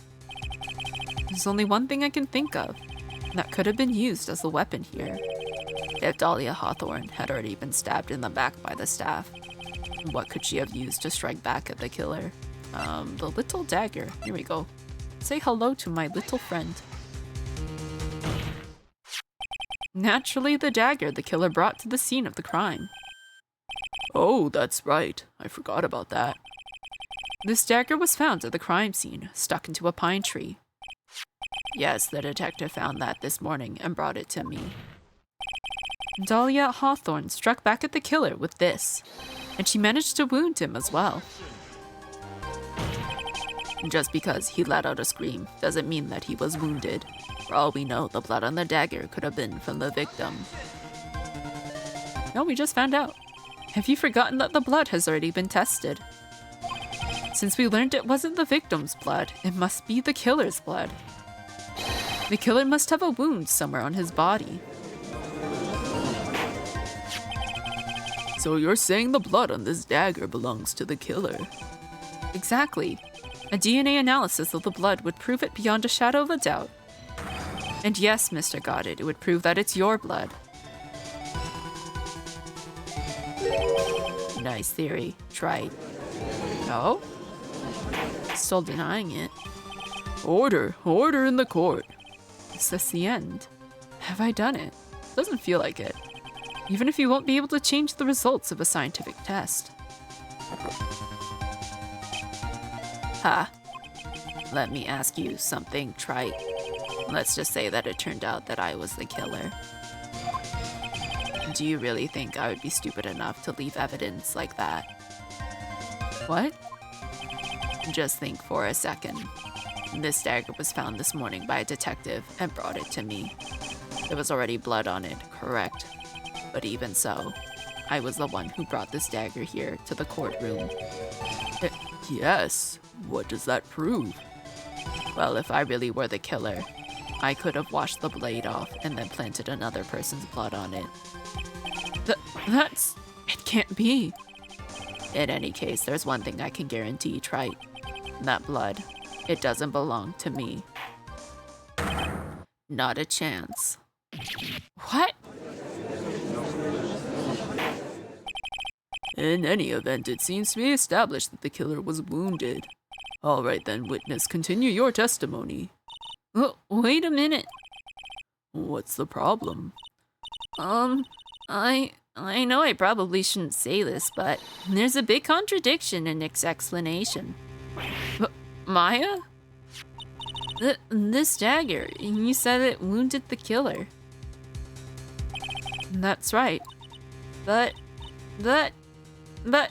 if Mr. Goddard had really been cut with a dagger, his clothes should be bloody or have a rip in them, right? Maya, he had time to change, okay? Maya? Maybe he just changed his clothes? That solved the contradiction pretty easily. What are you talking about? It's not that simple at all. Remember back to the day of the murder. Everyone that was on the inner temple side got trapped there. Ah, that's right. And once the bridge was fixed and the police headed for the inner temple, Mr. Goddard was already there waiting for them. He never had a chance to change his clothes.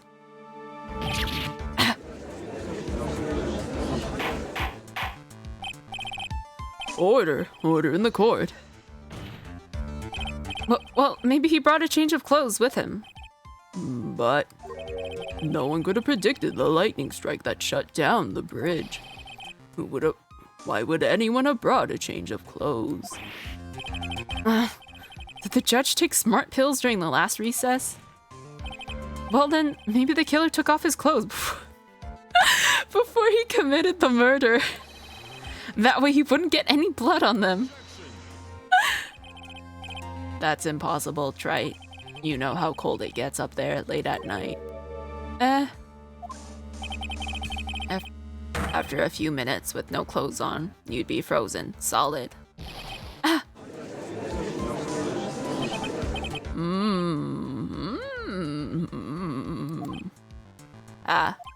So that's all you've got? I knew you weren't tough enough to finish this. Right now, if Mia Fey were here, she would have closed the book on this case already. Why you gotta compare me to her? Like, I'm sorry I can't live up to your dead lover, but please, stop comparing me. If Mia Fey were here. So come on, Wright. Can you do it or not? How about it, Mr. Wright? You've accused Mr. Goddard of being the killer, but can you prove it? Have you even got enough? Have you got even one piece of evidence? The question isn't whether I can prove it or not. I'm feeling like I need to save. The fact is, I have to prove it. That's the only choice I have. I was taught that it's one of the rules of being a lawyer. I can prove it. I'm going to bring your magnificent vengeance to fruition, just as you want it. Ha, that's good. A fighter till the bitter end, Wright. Since there's just one piece of evidence that can prove your point, why don't we go for the unlimited penalty? Oh shit! Are you trying to pressure me, Mr. Goddard? Because it doesn't matter to me. I've got the one piece of evidence I need. Give me a break. You've got nothing, Wright. So what do I do at a time like this? It's simple. I've got to think outside the box and approach this from a different angle. Oh, man. All right then, Mr. Wright. Let's hear what you've got. There's one thing I've demonstrated in the previous cross-examination. The killer was wounded. That was proven by the blood on the dagger. But we decided it was impossible for him to have hidden such a wound. He had been cut by a dagger. There should have been a blood stain on his clothing. There's one place the killer could have hidden his wound. What did you say? Hidden? Oh shit! This is so cursed. Oh no, is it not popping? I guess my head's just stuck like this.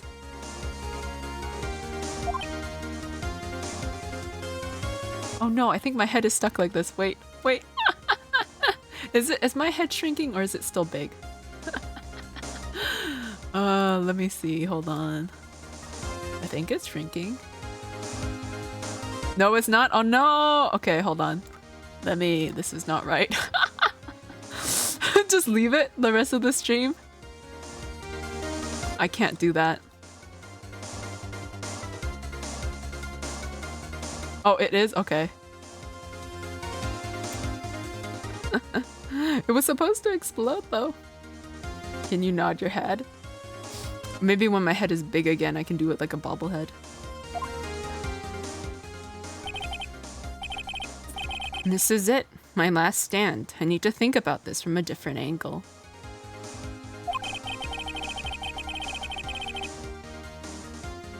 I don't need to think about why there were no bloodstains on his clothing. I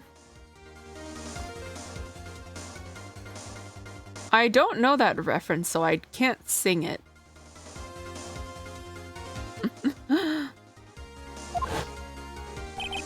I need to show how he hid the wound. Okay, how did he hide it? Like his eyes? Right? I don't know. It's the end of the line. The final stop, Wright. Let's hear what you've got. Where's this location where you say the killer hid his wound?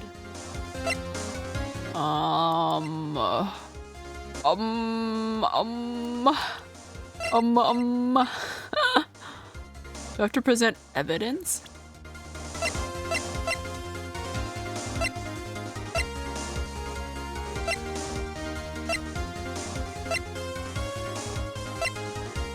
I'm so confuzzled.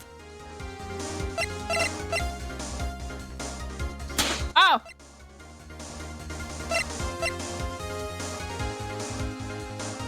Stuck in the pine tree.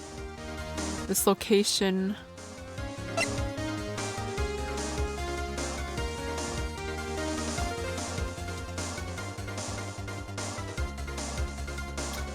No, he didn't know about that. I think I'm just dumb. Am I supposed to present a profile? Oh.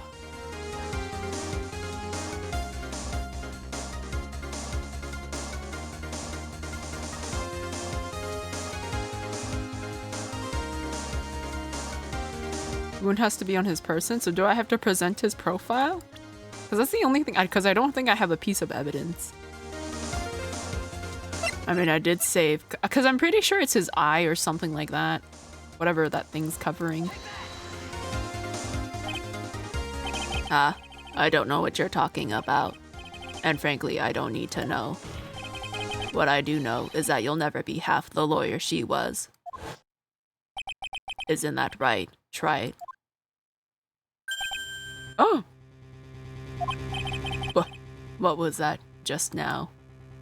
Mia? It can't be. You're living on through him. Even as we speak, you're still hiding the wound.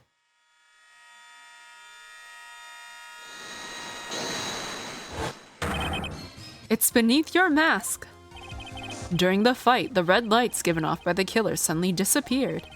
Seconds later, the killer let out a scream. That's right, your mask went flying off your face. Mr. Goddard, would you mind removing your mask? If you have a dagger wound under there somewhere, then I'd say this whole case is solved.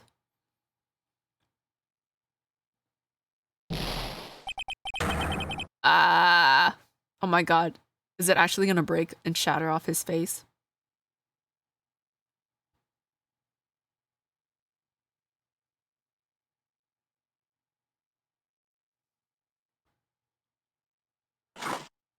No?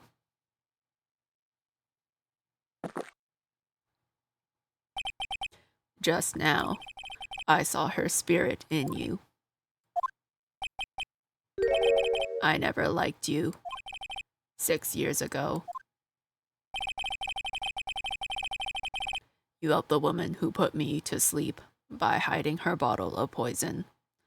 Can you design a bobblehead effect? Big head and springy and unstable. I don't know if I could do that. I can try, but I don't think there's a way for me to like make my head springy. And then, while I was sleeping, you let Mia die. But you didn't care. You just kept living your pathetic, happy-go-lucky life. You even had the nerve to follow in her footsteps as a lawyer. I could never forgive you. That's what I thought. Mr. Got It. But I was wrong about you. I knew it from the very beginning. The truth is, the only person I could never find it in my heart to forgive was me. Was me. Oh, word for word. You yourself. I was the one that failed to protect Mia. Yeah, so stop projecting your problems onto me. Me and no one else. I tried to avert my eyes from the truth, to escape from the harshness of reality. I just couldn't face Mia's death head on, so I ran. I hid behind a mask. I threw away my true name. I'm gonna snooze the ads. I couldn't even deal with being a defense attorney anymore, so I quit. But you saved Maya.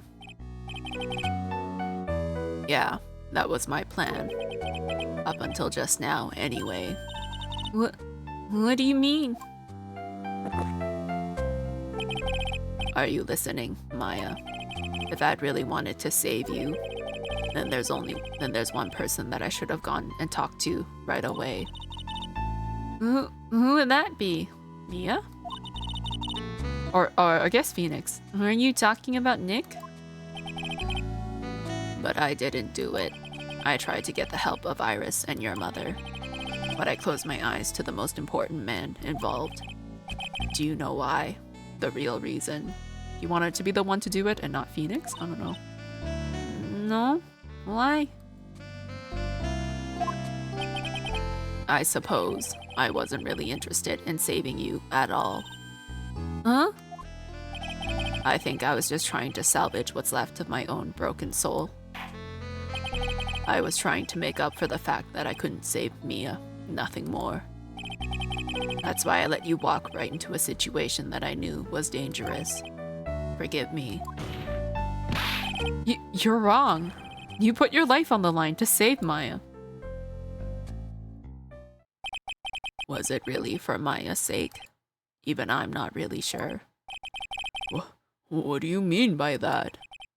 That night, in the darkness of the garden, when I saw her silhouette. A part of me must have known the truth. The truth that it wasn't really Dahlia Hawthorne standing there in front of me. It could have been Misty Faye, or even that little girl. But I still picked up the blade. It was like I was dreaming. I'm not sure exactly what was going on in my mind at that point. Was I really motivated by the pure desire to protect Maya Faye? Or was it something else? Was it my hatred for a woman who had stolen everything from me 6 years earlier? Could it have been simply a desire for revenge? And now, I don't know anything anymore. I did learn something today, however. I finally realized that I was the arrogant one. I was just chasing an illusion, a fantasy. The stupid fantasy of defeating you in the courtroom. You're the one who made me realize my folly. You never ran away from Mia's death. Instead, you picked up where she left off, as a true defender of the people.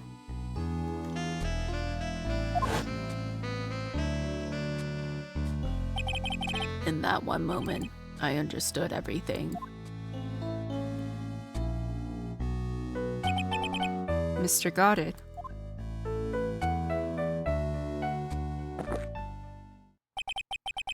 I think you already know this, but if you don't, my name is Diego Armando. Mr. Armando, I believe in you. I know you're trying to save me. Oh shit. Thanks. Your wound. It's bleeding. Huh. Did you forget already? In my world, the color red doesn't exist. These must be my tears. Boo Boo, I'm pretty sure you're bleeding. Tears. Ever since I woke up from my coma, I think I've been waiting for this very moment. Mr. Armando. You do well to remember this, Maya. The only time a lawyer can cry is when it's all over.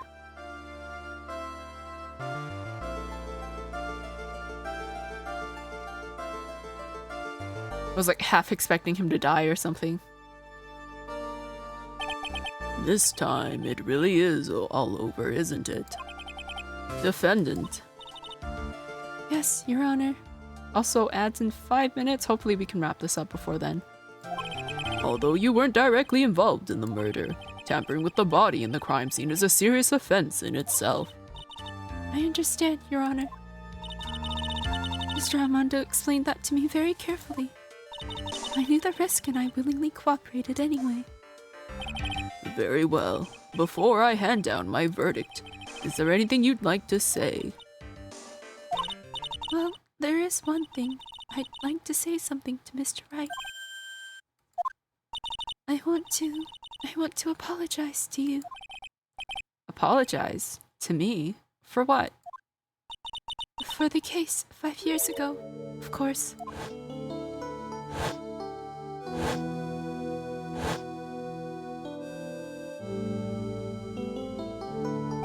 Here we find out why Dahlia tried to kill him. Oh!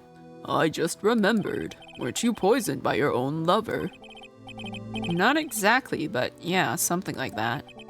Even now, 5 years later, I can hardly believe it. She was going to do it. She was planning to kill me. It's not all that surprising. The two of you hardly knew each other. Huh? What do you mean? You and my sister. You only met twice. Huh? We only met twice? The first time you met was on that fateful day. The day she poisoned Mr. Armando in the cafeteria of this very courthouse. The next time you met her was 8 months later. So he was dating Iris the entire time? You met her again on the day that she stole your cold medicine. And Duck Swallow was killed. No way, it's just... It can't be true. I mean, during our whole relationship, we were... Those 8 months, the woman that you thought was Dahlia Hawthorne wasn't actually my sister. Huh? It wasn't Dahlia? I hope one day you can forgive me, Feeny.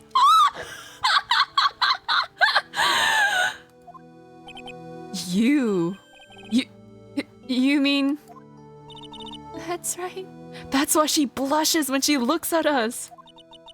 I lied to you for 8 months. She made that shirt? She sure as hell did. Oh my god. I can't believe this. But why? Why would you do such a thing? Ever since she gave you the bottle that day, my sister was trying to get it back as soon as she possibly could. Because of the police investigation, their surveillance, she couldn't move about freely. So that's why you... My sister, from the beginning, she was prepared for the worst. Remember when Phoenix said in the first trial, he said he didn't think that was really Dahlia. Oh my god, yeah, he kept insisting that that wasn't his Dahlia. Prepared for the worst? She thought that you might somehow discover the truth. That's why she was always ready to deal with you at a moment's notice. I mean, she was ready to kill me, don't you? She already had so much to answer for. I didn't want any more sins on her soul. I begged her not to do it, and she agreed to give me a chance. And that's why you came to me. You came to get the bottle pendant back from me in her place. But I couldn't get you to give it back. I failed at something even as simple as that. God, I gotta hit the snooze button one more time. 8 months passed and I still couldn't get it back from you. Finally, my sister couldn't wait any longer. She didn't consult me about her plans for you that day. It was the first time that had ever happened. And that was a bit strange, wasn't it? Up until that day, you two were partners in crime, and she would confer with you. I think she must have noticed. That she loves him? Noticed what? My feelings for you. If I had found out what she was she was planning to kill you, I would have done whatever was necessary to stop her. Even if it meant her life. Or mine. Iris! After spending those 8 months by your side, my feelings towards you, they changed. I'm enjoying this so much. I'm like, that picture where Kermit is like sipping tea. I have something to say to you too. Yes? You really are the person I always thought you were. Even after Dahlia Hawthorne was found guilty, I still believed in you. Oh. Thank you.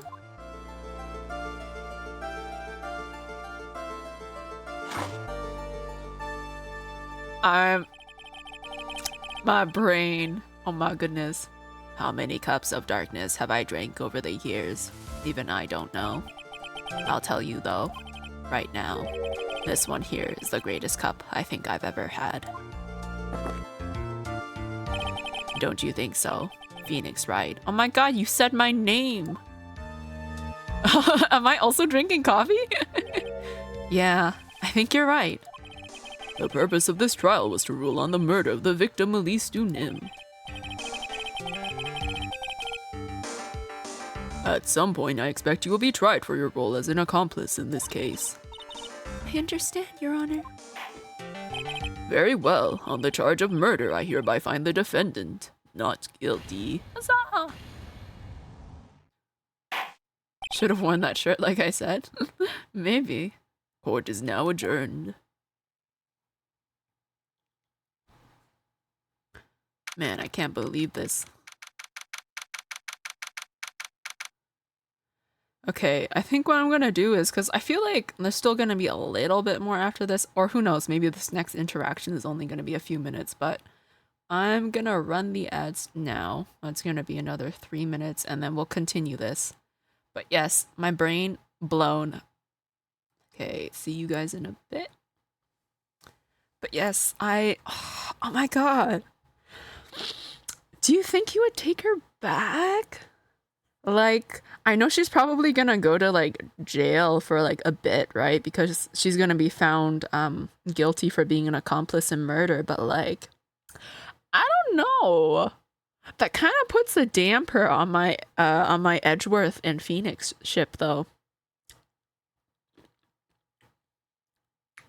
Why not? I don't think, from what I recall in like the future games or like the games that take place like after this, I don't think he ever like gets in a relationship. One is canon. Isn't I thought Miles and Phoenix were canon. Isn't that aren't they canon from what I remember? It's like never stated, but they're supposed to be canon. Pretty sure.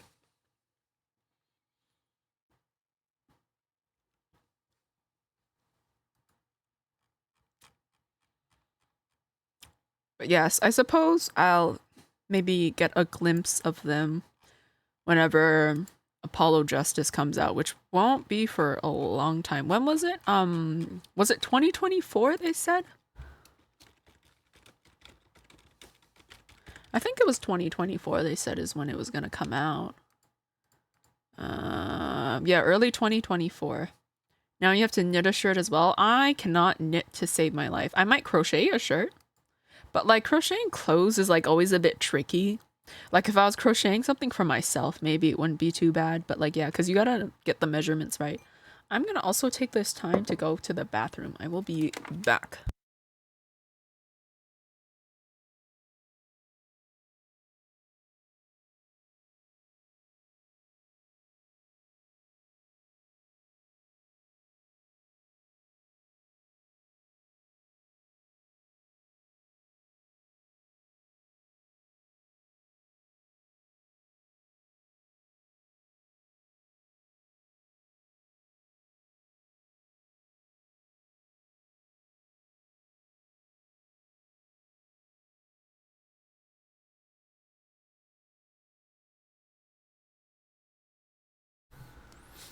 It's not canon? What's not canon? Miles and Phoenix? Oh, it's not big sad, but it should be. Meant for your doll Moggy? Oh, maybe. I don't know how he would wear it though. Like his head's really big, so like he wouldn't be able to take it off.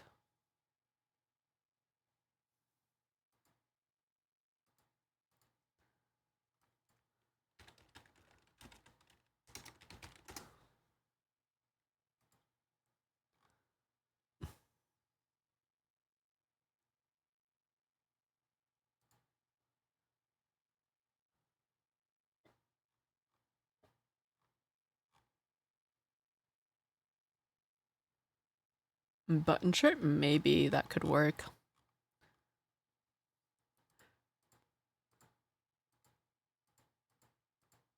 Alright, time to finish this. But like, I swear to God, everyone knows that Phoenix and Miles would be a thing. So I guess it's all over. The way everything ended, was justice really served? The man who risked his life to save Maya is being sent to prison by my own hands. Of course oh, that's Mia. Of course justice was served. Mia! I'm proud of you, Phoenix. Your defense was truly brilliant. But I couldn't save Mr. Armando. The man who cared so deeply for you. You're wrong, Phoenix. You did save Diego. You saved him in the only way possible. You mean, with that verdict? I think one day you'll understand, too. Phoenix, I want you to remember one thing. You're as good out there today as any defense attorney could ever hope to be. There's nothing more you can learn from me. Mia! You've accomplished something I wasn't able to. I owe you a great deal. Thank you. Mia, I'm sure we'll meet again. Someday, Phoenix. I've handled lots of cases and seen a lot of things. And along this journey I found myself asking just one question. What does it really mean to defend someone? I suppose today's case produced one possible answer. Nick. Maya. I guess it's just like my sis said. Mia? What did she say? That night when I channeled Mia to get her advice on what to do, this is what she wrote back in my notebook. Don't worry, Phoenix will save everyone in the end. But... Come on, cut it out with that gloomy face. Can't you see me, sis? And I'm sure Iris, too. We owe you for everything you've done for us, Nick. Maya. How? How can you be so bright and chipper after all that's happened? You were brutally attacked. You even saw your mother murdered. Ow! Oh my god, there she is! Francisca! Still a softie as always, Phoenix, right? Ah! Excellent work, Wright. Huh? Mr. Edgeworth, when did you get back? Oh, that's right. I guess no one filled her in on that. Edgeworth and Francisca have actually been helping me. Helping you? If these two hadn't been here on the first day of the trial, the defense wouldn't have gotten anywhere. Wow. But where were you, Nick? heard he fell into a river and caught a nasty cold which forced him to sleep all day.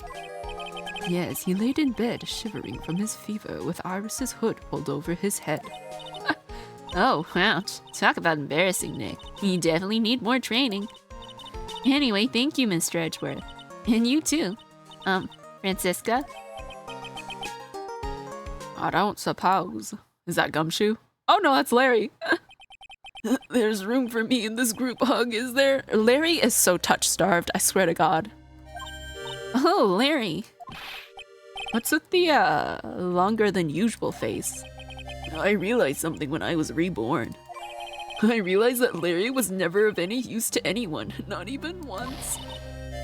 That's not true, right, Nick? What? You're asking me? Well, Nick, is it true? I've got a place in this world, right? Huh? Oh, yeah, of course. I knew it. Everyone would be better off if I were gone for good. No. Oh, yeah. Those portraits you painted, they were really good. Isn't that right, Edgeworth? What? Me? Why are you making that face, huh, Edgy? Oh, well, yes, indeed. I certainly can't say that they lack resemblance. Do you really mean it? What about you, Francie? Did I draw you well, too? Huh! My beauty can't possibly be captured by a mere crayon. Nevertheless, I recognize the effort you put into it, and that's worth something. So then you'll do it, like you promised? You're going to model for my next picture book. Francie's whipping you. Ow! Don't get carried away.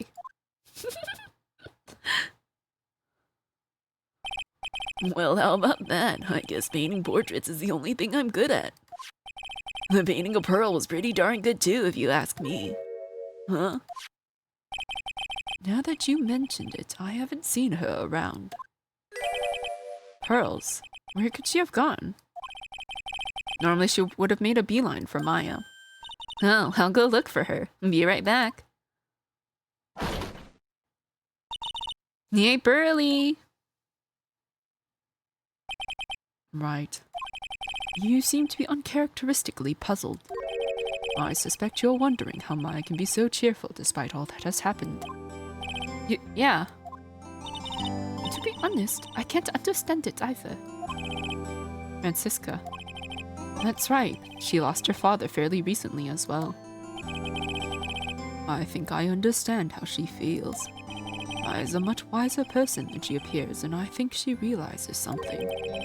Now is exactly the time when she needs to be as strong as she can. What do you mean by now is exactly the time? Maya wasn't the only one that was badly wounded by this incident. In fact, there was someone that was hurt far more deeply than she. I believe it's for that person that Maya's trying her best not to cry. Someone who was hurt more deeply than Maya. Edgeworth. I think I'm starting to understand, too. How? Then tell me, Phoenix Wright. Who is Maya Fey being strong for? Pearl? Right? That's the only other person I can think of who is, like, badly wounded. I mean, if I'm wrong, I'm wrong. Take that! Pearl Fey. Poor kid. After all, the reason that she worked so hard to follow the instructions was because she loved and believed in her mother Morgan. It's for the good of the Fey clan. I'm sure she believed in every last word. She thought she was doing it for Maya. That's why she was so happy. It shows how truly devoted she is to Maya. But it's a cruel irony that it was her exuberance that led to this tragedy. Maya Fey's mother was killed and Maya herself was put into the deepest peril imaginable. And that's exactly why Maya's putting on a brave face. She's doing it for Pearl's sake. Until she can see her smile again. Oh hey, so this is where y'all were. Well, looks like we've got quite the bunch here. Ow! What was that for, sir? Sorry about that, Scruffy. My whip just seems to have a mind of its own. What's up, Detective Gumshoe? Oh, you know, listen, lad. Anyway, congrats on your win. Let's go out tonight, pal. Dinner's on me. My salary's just sort of kind of gone down by a teeny weeny bit, but it's all right. I made reservations at a first-class French restaurant tonight. Ah! Pretty good work, Scruffy. That whip was your reward. Detective Gumshoe, you said a first-class French restaurant. You don't mean... Jean Armstrong? Oh my god! Très bien, where else? I knew it. We're doomed. Come on, let's go, everyone. Can't keep Maggie waiting, pal. Maggie? Hey, you, crybaby. You're invited too. Oh, forget about me. Pearl and I will be at the loser shack eating potatoes. You know, Maya's taking an awfully long time to get back. She's still out looking for pearls. Oh, Maya, what's wrong? Nick, what do I do? Pearly, I can't find her anywhere. Huh? I'll bet she just went back home. That's all. Well, I thought so too, so I called the village, but no one has heard from her. This has never happened before. As I figured, she has been badly hurt by this incident. She feels responsible for the tragedy that has befallen you, Maya. But none of this was her fault. What should I do? Detective Gumshoe. Yeah, what is it, pal? Could you guys go on ahead? But what about you? Maya and I will... We'll join you guys once we find pearls. Nick. Don't worry about us, Detective Gumshoe. We may be a little late, but we'll definitely be there. We have a lot of celebrating to do tonight, and I wouldn't want to miss it for the world. Yeah, but you're the... Am I taking the bill? Very well, Phoenix Wright. We'll go on ahead. Don't keep us waiting, Wright. We won't. Look, where should we look? Where could Pearly have gone? Let's go, Maya. There's only one place I can think of that pearls might have gone to.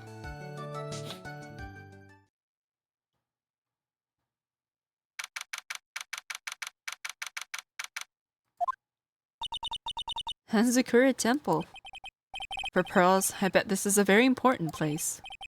After all, it's where this whole incident started. What's this? You're all back again so soon. Sister Bikini. I thought we'd be eating mashed potatoes alone tonight. So she's here. Pearly is here. She's in the training hall. Why don't you hurry along and go see her? Okay. Oh, they cleaned up the scroll. Nice. Pearly's not here. Ah! Maya, the hanging scroll. Ah! Someone cleaned it off. It's gotta be pearls. Like, you cannot tell me that gravy did not stain this this scroll horribly. Like, there's no way it was restored to this state. Ah! Mystic Maya! Pearly! Why did you just leave like that? Mystic Maya! Mystic Maya!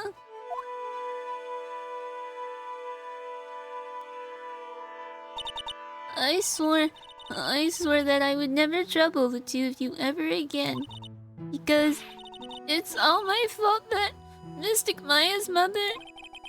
That's why you came here. It's the least I can do to pray for your happiness. You don't have to do that, Pearly. Wasn't your fault. You didn't do anything wrong.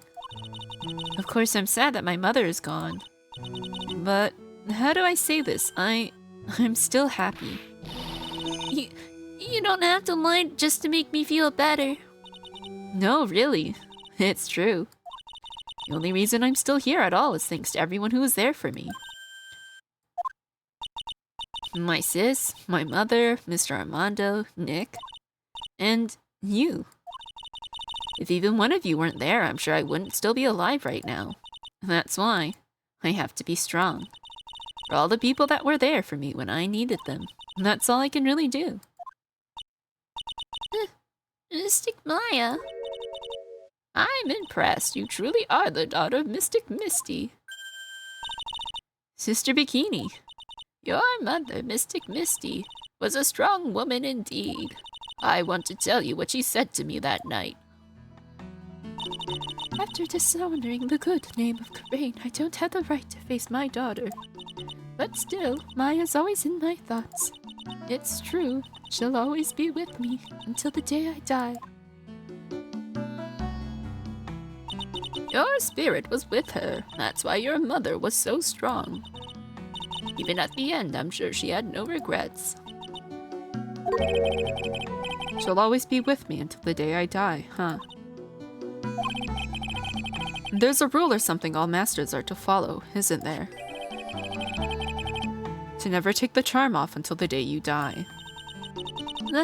That's the master's talisman. The thing that Misty kept by her heart and would never take off. It wasn't the container that was important, rather it was the contents. Oh! That's...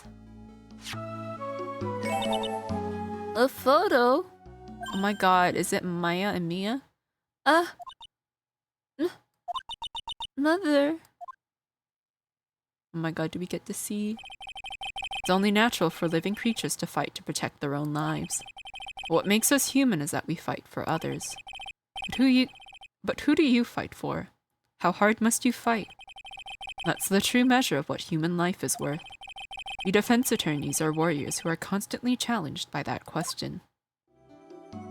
Oh, they broke it too when they were younger. Oh my god, I can't believe this. So it wasn't just Pearl who broke it. Even when the battle is over and the bonds that connect us are severed, we always return, time and time again. Mia, Maya, Pearls, Mr. Armando, and Maya's mother too. I learned that from all of them. This is so cute, oh my god.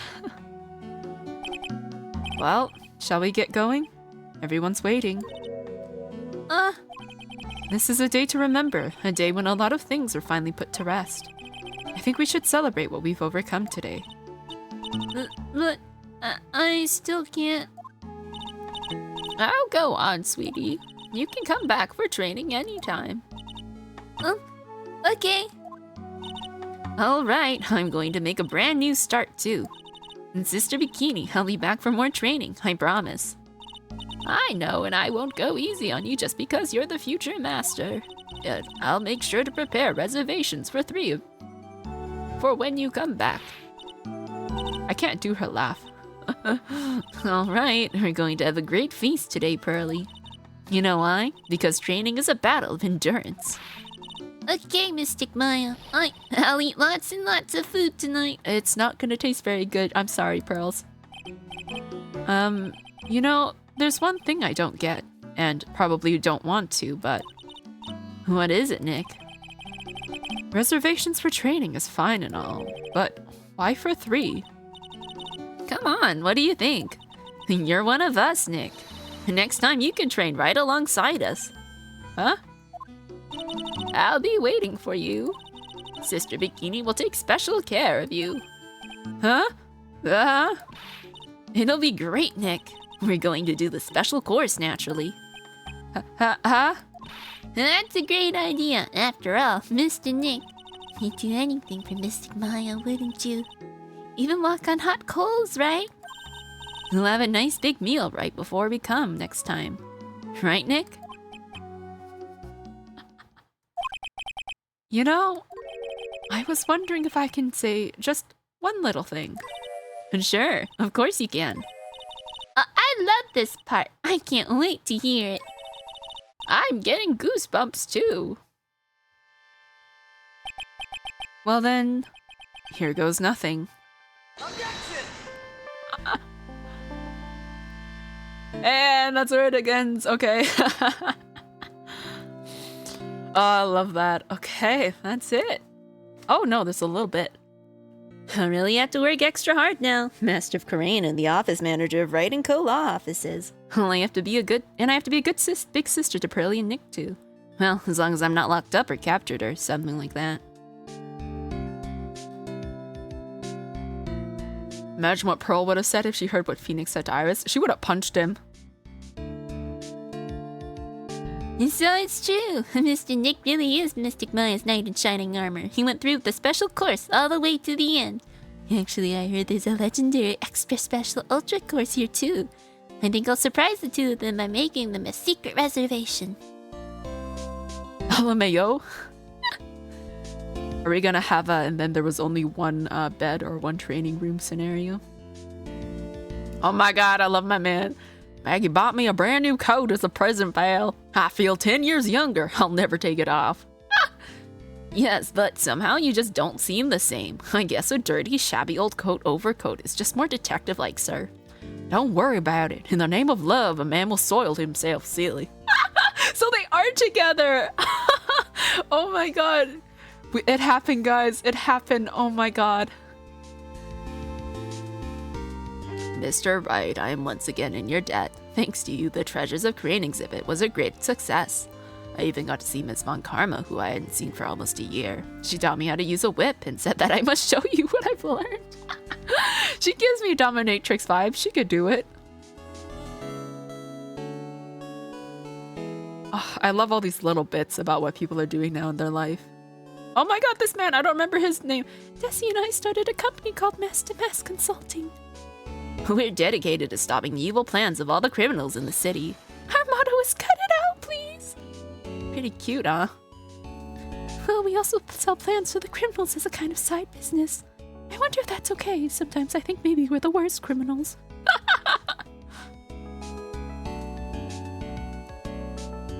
He's a guilty client. You got off the hook. I got him, like, not guilty for the murder or I don't know. I wanted to show my appreciation to Mr. Wright for exterminating Don Tigra, so I lent him $500,000, and a tea set. Special thick tea, one I mixed with my own two hands. I bet he's drinking it right now. We went through compromise. No, she scares me, man. He's a guilty client. You got off the hook. You're right. And now he's running a criminal business. I'm just old and in the way, a wrinkly, grumpy, clown-nosed waste of flesh. At least that's what I thought. But my grandkids had a birthday party for me the other day. Talk about embarrassing. 69 years old and I cried like a baby with a dirty diaper.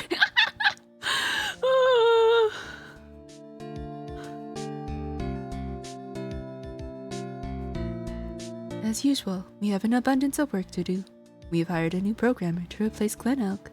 I do hope everyone will get along. His name is Adam Mata. Oh, that's still backwards.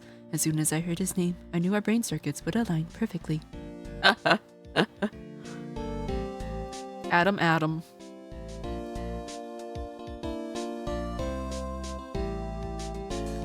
My, more reporters. Since the murder, we've made so much money, I hardly know what to do. I think the magazines like us because I provide such a nice visual, especially in spring. I can hardly wait for Iris to come back. Oh yeah, I wonder how long Iris was sentenced for. I guess we're gonna see her. I'm hoping she pops up. We'll see though. Oh, there she is. You've turned into such a respectable man, Feeny. It was so sweet of you and everyone else to come and visit me here the other day. Of course, I was happy that you constantly had your eyes on me, but I felt kind of bad when the little one slapped you so hard you got a nosebleed. See? I was right. Pearl's would hit him. Objection! Oh? I wonder if that's it for, as far as the little blurbs go with the characters. Objection! But this was fun. You know, I would have liked to hear from Diego. Maybe we'll still hear from him. I'm not sure. I don't know if there's anything after this. Maybe this is all it is, but yeah. Because I kind of want to hear how he's doing. Also, Franziska and Miles, we haven't heard from them, so.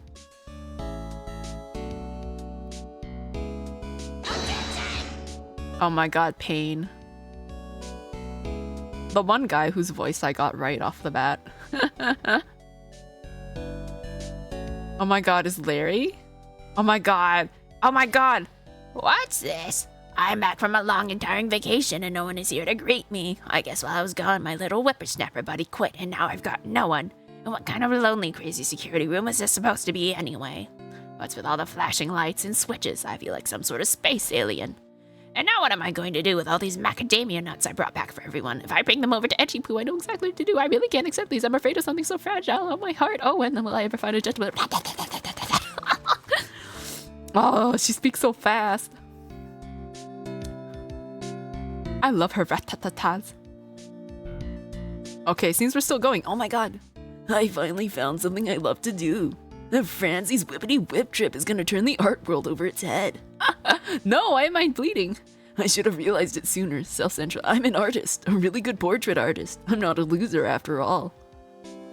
I think he said something about self-centered. I wasn't looking.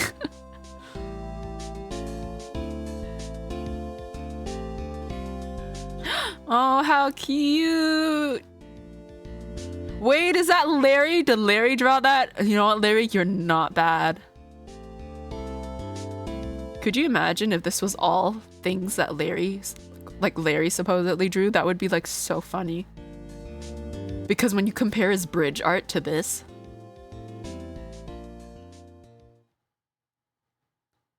And that's it! Ah!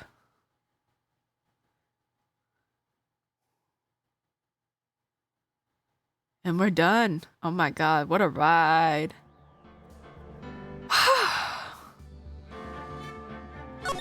And then I get that empty feeling again when like you finish something. Ow! Alright, well, this trilogy is done. What is it?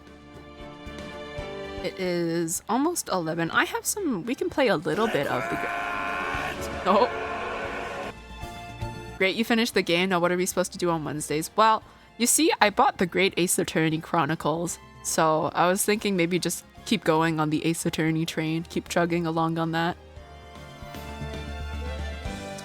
Because I did make sure to download it. I am very lucky I tested it before stream because when I was testing it, it broke a bit on me and it did not want to like work. And so I managed to fix it. Same trials, right? Not exactly. I don't know, but like, yeah, I honestly don't know what to expect from it. All I'm looking forward to is like Herlock Sholmes. Yeah, I have no idea what to expect from this game. I'm assuming like there's going to be trials and like presenting evidence and investigating, but like as far as characters and like plot and story, I don't know what to expect. So I won't be of much help. That's all right. We can experience this together. Okay, so I'm gonna close this. And I'm gonna go run Great Ace Attorney Chronicles.